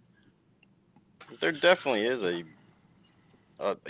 part of the population, but as long as Notre Dame is such a money draw, it's going to be really hard to do that. But everybody's in this whole, join a conference or something. Why? Outside of the 4 top teams in the Big Ten, who could compete with Notre Dame? Outside of the top, 5 or 6 teams in the SEC, which I don't even think all of them are as good as the media hypes them up to be. I mean, if you go look at, like, comparatively, like, common opponents of who Notre Dame has played, the other top teams have played, the margin of victory is roughly the same. You have to look at the body of work. You can't just sit there and look at the schedule, because you can look at anybody's schedule and pick it apart. Notre Dame's schedule this year, like, some of their opponents are down. Purdue was a down year, but Notre Dame's margin of victory over Purdue was roughly the same as Ohio State's. Purdue is always in a down year. What do you mean? Purdue's been a down decade. Yeah, since who was their coach when Drew Brees was there? Joe Tiller, yeah. Yeah, that was a while ago, but yeah, I mean, there definitely is I don't want to say a conspiracy, because conspiracies are just usually in most cases a small margin of people believing it. And I think there's probably a 60-40 split that they'd like them to join a conference, and it's going to come down to probably the Big Ten, honestly, when you look at the region and you look at the money. But Michigan kept them out back in the 90s, so we'll see how it goes. I mean, I personally wish college football would go back to having more independence, where you would have more matchups like Ohio State and Texas did week 1. Because, I mean, there's absolutely no reason. Like, if you go and look at, like, Texas Tech's schedule, they haven't played anybody. They lost to Arizona State, yet they're still ranked ahead of Oregon team, who lost to the number 2 team in the country. And they're ranked ahead of Ole Miss, who lost to the number 3 team in the country. Like, it's subjective. But, yeah, there definitely is, some pressure on Notre Dame to go conference so they can spread that money around. I mean, Notre Dame made $20 million last year just from making the national championship. The Big Ten teams combined barely made, like, it was close. It was like 24 million or something like that when you added up all the Big Ten teams after they shared it. Yeah. Look, I'm a big fan of Ohio State going independent myself. I'm not a Big Ten homer by any means. I think the Big Ten's gotten too big. I think the conference has been I think they let too many weak teams in. I think Rutgers and Maryland don't have. And first of all, Maryland doesn't even really fit in the Big Ten, and anything about it. And honestly, Rutgers really doesn't either. But I agree with a lot of that. That we should, I think Ohio State should come out. I actually want Ohio State to go to the SEC, because I want to shut them up with they would fit in academically. I mean, absolutely. The only problem with that is the SEC doesn't want to go play up north in the winter. Well, that's exactly right. I don't think Notre Dame needs to go to a conference. I think they have a lot of traditional rivalries already. Now, the question is, how many of these teams are going to be interested in playing these traditional rivalries any longer? We've already seen the great Michigan-Notre Dame rivalry run away. The Michigan State-Notre Dame rivalries went away. USC backed out. The USC Notre Dame rivalry, could be easily on its way out in the next few years. This was the last year. Yeah. So, I mean, I think the way that the college football forces Notre Dame into a conference is by forcing them to not play the teams that they want to play, right? When Stanford says, hey, we're out, and USC says that, who is Notre Dame going to play? Well, they're going to play 6 ACC teams, right? Yep. Yeah. So they come over to it'll be all right. They're going to play Navy. Well, Navy's, I mean, if you know the history of that yeah, I mean, I'm not saying that. I'm saying that, Yeah. Army. Well, I think UConn is still independent. Yep. I mean, yeah, it would definitely hurt their strength of schedule. But, I mean, at this point, like, who would you rather play? Would you rather play Rutgers or would you rather play Boise State? I personally think Boise is a harder opponent. State. Yeah. I can tell you who I'd rather play right now, and it's going to be my pillow. This has been a great 10 videos that we've done tonight, guys. I've enjoyed every single one of them, but thanks for having me on. I really do have to go, Sam. This has been great. This has been a great conversation. Love talking to every single one of you. Wick's been great having you on too, man, and thanks for having me here. As always, any podcast I'm on, I'll end it the same way. Go Big Blue! All right, guys. See ya. Thanks, Jacob. See you later, buddy. See you. Good luck this weekend. All right, let's move into some predictions and rankings and maybe. Come on. It might get there. Whose My take computer- is this? All right. Well, my one screen is frozen. Lovely. Oh, hey, it's on the TV. Look at that. So this is my college football bracket. That is unsettling. Okay, cool. Sweet. I think we're still seeing everything good, right, guys? Okay, that's Yeah. good. And then I don't care about the program then. So obviously I do have some. And he crashed. That's what was going on. Well, I want to know what he's been drinking that he's got James Madison up so high above Texas. Oh, I think he jumped all the way out. Yep. Here, He had let me. both Virginia and James Madison in. That's not even possible. Yeah. Well, you could have Virginia in, but you can't have James Madison in if Virginia's in. Yeah. Can well, you? Did he have a? He didn't have a North Texas American? or Tulane in. That I don't know what he's doing there. Yeah, he had North Texas down like 22, but I don't think he had him in. Yeah. He had Virginia in. Yeah. Yeah, because I saw he had Miami was up at what 9. Is that where they were? I couldn't. Yeah, I saw it was like the 8-9 versus 8-9 matchup. I mean, this year has been good for college football in terms of getting people to talk about who should be in, who should be out. I kind of root for the Big 12 because they're probably the odd man out with the best football programs. But they just, other than Texas Tech, there's just no way in that conference that even has a remotely decent school. Hey. Utah, maybe. I don't know what.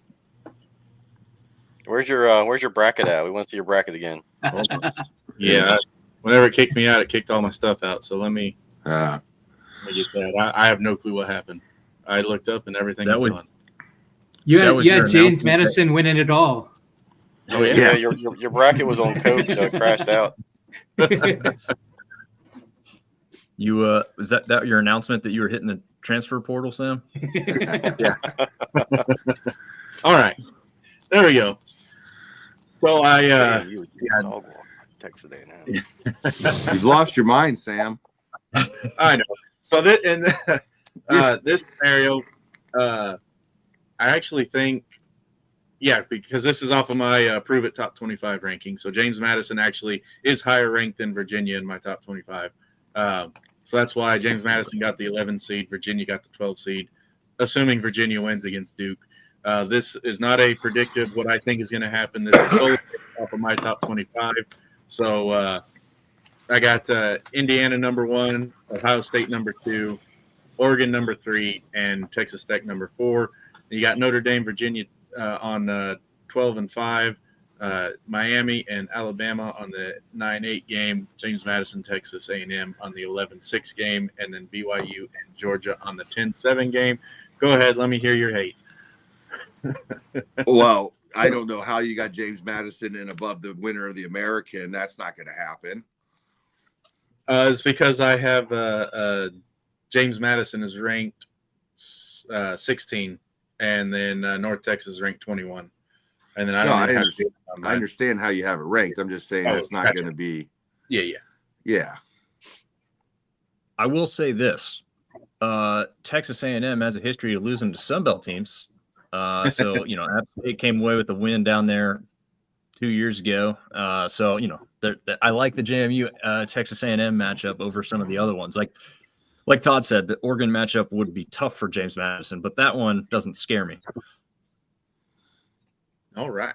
We're We're gonna pull up Todd. Todd's is not a Todd's is a predictive. It's not a based on a ranking system. So, Todd, why don't you walk us through your bracket here? Yeah. So, I mean, this is what I think the committee's going to do, because I think they're going to overvalue. If Alabama wins this game, I think they're going to overvalue that, and they're going to bump Alabama up. Because listen, the truth of the matter is they're not going to leave an SEC team out of the top 4, and they're going to put the SEC team above either Texas Tech or Indiana. Like, they're going to put them in there. So I got them coming in at 3 here. I got them putting Texas Tech at 2 when they beat the daylights out of BYU. And then Indiana falls to 4. James Madison, Oregon matchup. Oklahoma, I actually have them Texas A&M. I had them a little lower than the committee did, so that won't be right. I had them dropping, the North Texas to Georgia. And then I got BYU over top of Notre Dame, because I think they'll put Notre Dame in, but I'm just saying is, like, if it's all fair, like, losing in the championship game shouldn't hurt you, then that's it. But I think they're going to put Notre Dame in. And Notre Dame versus Ole Miss, which I think Notre Dame would absolutely smack Ole Miss if that game actually happened, even though it's on the road at Ole Miss. So, Be a good game. Maybe. Just, the atmosphere and, like, the whole pageantry, because, like, Notre Dame hasn't played Ole Miss in Ole Miss, I don't know if ever, without diving into the history books. Oh, yeah, the pageantry would be great, but, and listen, I've dogged on Notre Dame a little bit today, mostly just because I wanted to see Casey, get a head blow off. But the bottom line here is, at the end of the day, when it's all said and done, Notre Dame literally beat the living daylights out of Arkansas like a bunch of chumps. And all the other SEC teams, for the most part, was in a dogfight with Arkansas. Most of the teams that we're talking about here, Texas A&M. I don't remember if Ole Miss. I got a list here for you, Todd. If you want the list of who they. You got the list there, yeah. Yeah. So Ole Miss, Arkansas, 41-35 for Ole Miss. Right. Tennessee only won by 3. Yep. Texas A&M won by 3. Yep. Auburn won by 9. Mississippi State won by 3. LSU won by 1. Texas, they won 52-37, and then Missouri beat them 31-17. But they did, they were one of those schools that lost by 3 or fewer points most of the SEC games. Right. And what was it, 59-13? 56-13. 56-13. There you go. So totally irrelevant almost. But another point to make is, like, the South Carolina scores are like that too. Like, the bad teams in the SEC are still so close to being very good by just, one score. It is pretty insane.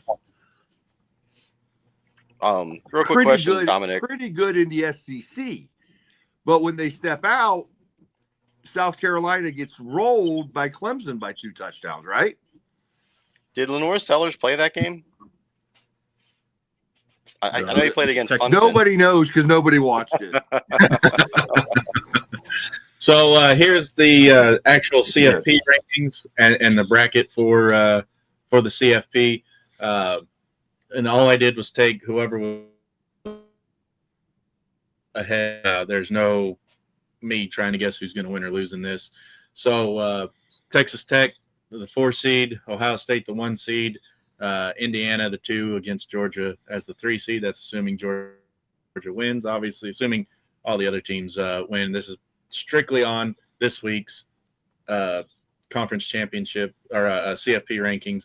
If the Ohio State-Indiana game is close, I don't see them dropping anybody. I think they stay 1-2 or 2-1, depending on who wins or loses. They have Tulane at the 12th seed. Tulane and Oregon would be a good game, I think. I think that might be a lot closer than what people might think. I think where Tulane might see some issue is they would have to travel to Oregon. So it could work out not in their favor there. Casey, I see your head. This is not Chip Kelly's Oregon team. Like, Dan Lanning actually has his team play defense. I'm by no All right. means an Oregon fan, but Dan Lanning does have a pretty good defense out there. Tulane's also been known to have a front line too, though.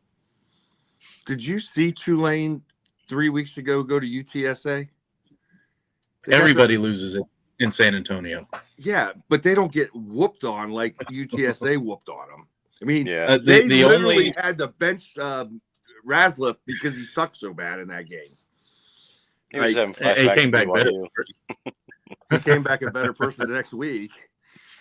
But Yeah. But I don't got a see. question. the only team to lose, the only conference team to lose at UT San Antonio, or to win at UT San Antonio is Army, and that was last week. Other than that, Trailer is undefeated at home in conference games until last week. So it's hard for anybody to win. Dude, Alabama, Oklahoma would be a good rematch game there. And then Virginia and Ole Miss. That one kind of, I think Ole Miss would walk away with that one late, but I think it'll be good through three quarters. And then Notre Dame and A&M a rematch there as well. We'll see how that all plays out. Are you 100% sure Alabama and Oklahoma would be a good game? You did watch the first one, right? Well, yeah, because It was very sloppy. the first It was game, a sloppy, ugly, terrible game. and I'm sure both teams would want a rematch or a redo. Both teams would love to play that game again. No, I don't disagree, but I'm just saying is it's not like that was some, masterful football game that we all walked away from going, oh my God, man, how could we not? We can look at Notre Dame and Texas A&M and say, wow, that's a game we want to see finish, because it feels like it didn't really finish in the right way, right? We had Notre Dame miss the extra point. We had the two holding calls that weren't called. Like, right. I feel like that game would be exciting. Alabama and Oklahoma, like the first team to 15 points probably going to win that football game, Does anyone think that we could have a top four of only Big Ten and SEC? Like, let's say the Big Ten and the SEC championship games are both just close one-score games, and BYU at least plays Texas Tech very close. Maybe doesn't win, but would you see any argument where you would reshuffle those top four, but it would be just Big Ten and SEC only? So you're saying putting Oregon in the top four? Well, he's saying Ohio State, Indiana, Georgia, and Alabama? Yep. No, Alabama can't be top four. Yeah, I don't think Alabama jumps to top four, even with the win over Georgia. Texas Tech would have to lose to Baylor, and then BYU, and then Oregon would probably move up. Texas Tech would have to get curb stomped by BYU, because CFP proved last year that they don't put much stock into conference championship games. Now, the Dominic's point, though, I could see, like, if Ohio State and Indiana is close, them staying like 1-3, and if Georgia, I guess if they lost to Alabama, then Alabama would move up to 4, and maybe if Texas Tech lost, you could have Georgia and Alabama 3 and 4, maybe. But I don't think it's likely. Yeah, I don't think Bama's going to jump 5 spots. Not with Ole Miss. Ole Miss has a better shot of getting in without playing a game than what Alabama does playing a game. So, I don't think we talked about this, but Alabama, if like anybody's watched them play all year, they do just enough to win, but it's not pretty, and they don't play a full 4 quarters of good football. No. Yeah. Look, they didn't score at all against Georgia in the second half. They let Auburn back in that football game last week, up 17-0. Mm-hmm. And Auburn's not like, look, Auburn's defense is absolutely great. Yep. If Auburn's defense, and let's say, I don't know, pick any average offense out there, they'd probably be a playoff team, right? If you just had an average offense out there. Right. But listen, I don't see them leaving the SEC team out of the top 4. I just don't see them doing it. Now, the question is, if Alabama wins, does that mean Ole Miss jumps up in there, or does Oklahoma jump up in there? For me, it would be Oklahoma, because then you can say, well, Oklahoma beat Alabama, and we could put them up there. But they've already set their precedent now. They got Ole Miss above, Texas A&M and above Oklahoma. So here's the question we should be asking ourselves, Maybe the committee needs to stop ranking teams until the very last ranking. Yep. That would solve a lot of these issues, because I think, and I am gonna have to end it here because it is almost 1:00. But I think the committee, if you look at what they did last week, they're trying to get BYU to lose that game in this week against Texas Tech, so they can get in their mind, because they do everything in groups of pods or next to each other, a bunch of stupid stuff. They're trying to get Miami and Notre Dame back next to each other, so then they could use the head-to-head to jump Miami over Notre Dame. That's exactly what they just set up for. Now, could BYU throw a wrench in it by winning the football game? Yeah, but I think if they lose and Miami and Notre Dame are sitting right next to each other, that's how they come back and fix the mistake that they think they made by moving Miami down too many spots to start with. And I think they're going to get themselves in that position, and then they're going to come back and they're going to say the head-to-head really matters now that the two teams are sitting next to each other. I'm not the only one saying that. Lots of people are saying that. It's not a unique take by me by any means, but I think that's what they did last week.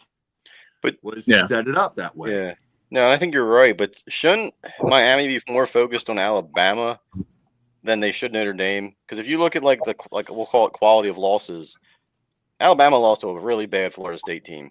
At least Miami lost to two teams that were like both 8-4.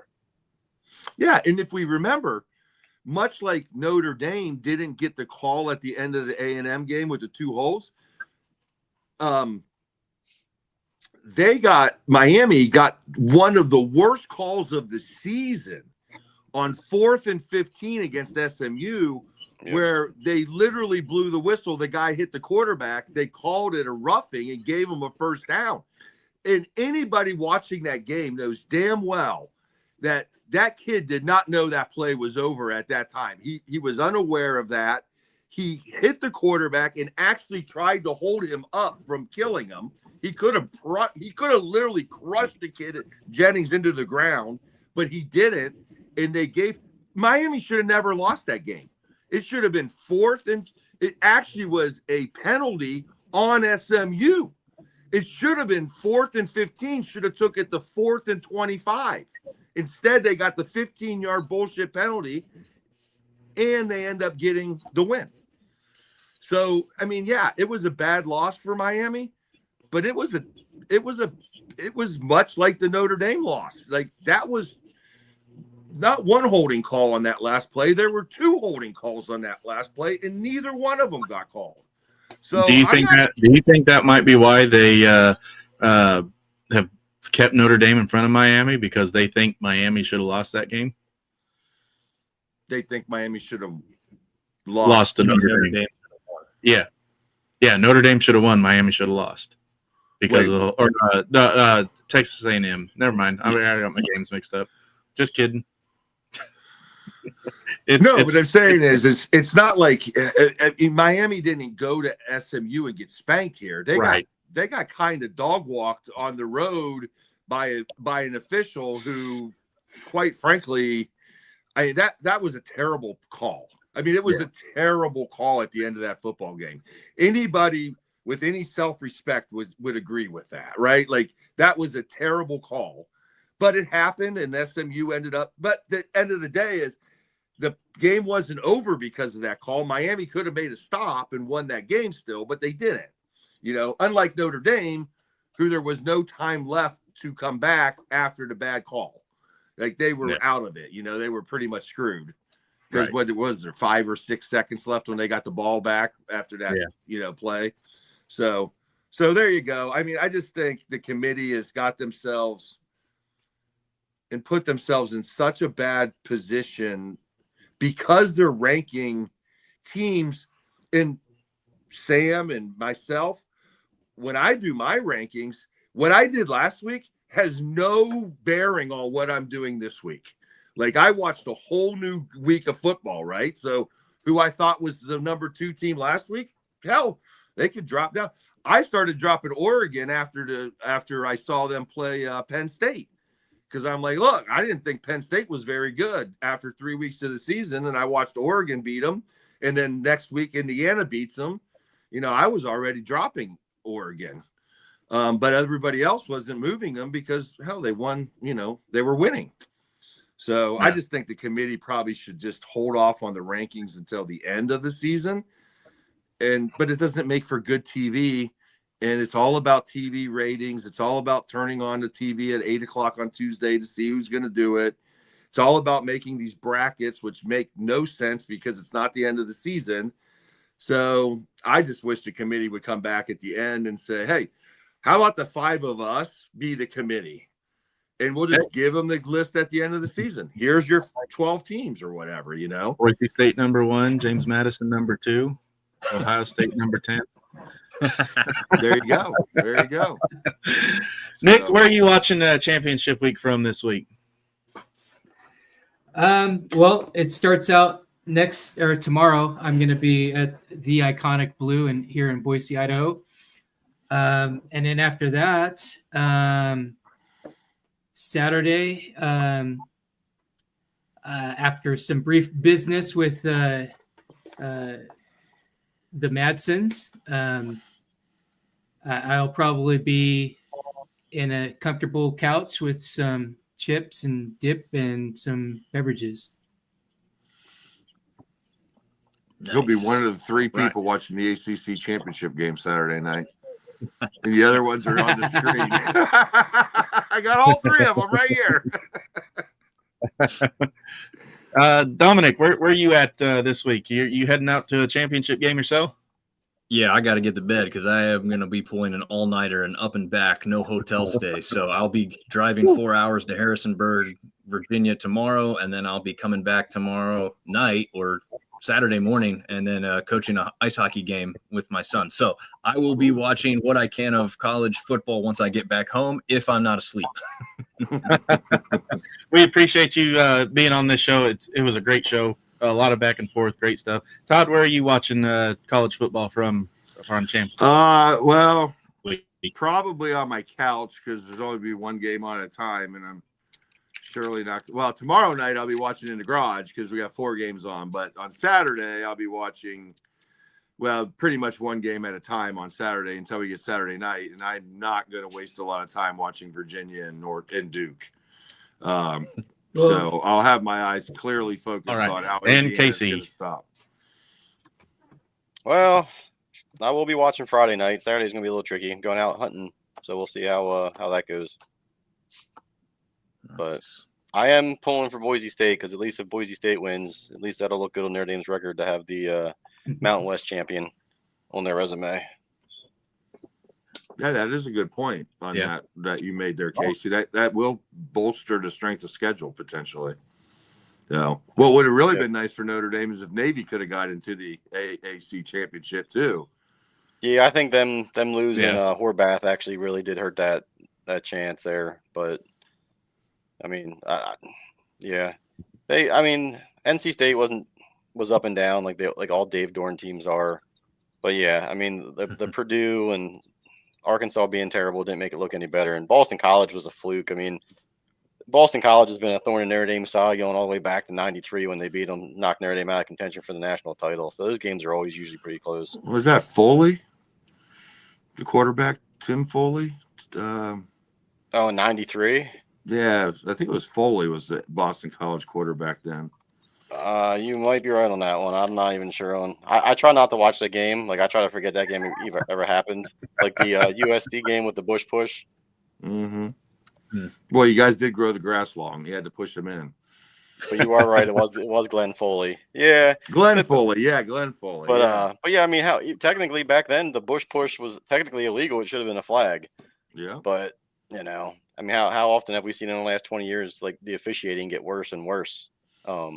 Nick and Sam were at the Notre Dame Boise game with me, and that officiating was one of the worst officiating games I've ever seen. I mean, it was awful. Well, It was I think, pretty bad.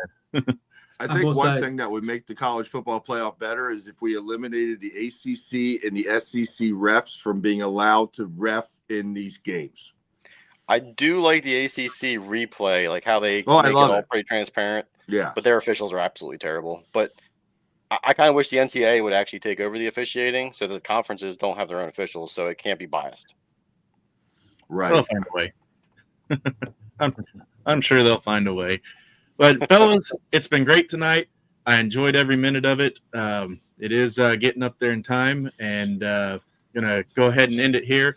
Thank you guys for being here. Have fun, drive safe, and we'll get back together. Maybe do a very quick recap show. Maybe, I don't know. We'll see. Quick. I'll get with you guys. Quick. Like 30 minutes just to do the go over the pick'em bracket, see who won and who lost. I don't know. Maybe we'll just make a post on Facebook. We'll see. But thanks for joining us. Thanks for the guys that commented. Thanks for Pop, who's already in bed. He'll be watching this part, probably kicking himself for going to bed with all the great conversation we had. Dominic, drive safe. Nick, stay warm. And Todd, enjoy your garage and your couch. And Casey, join the conference. I'll take my 20 million and sleep on it like Scrooge McDuck. Exactly. All right. Y'all have a good one. And until next time, y'all stay safe. All right. See you guys. Yep, Thank see you. guys.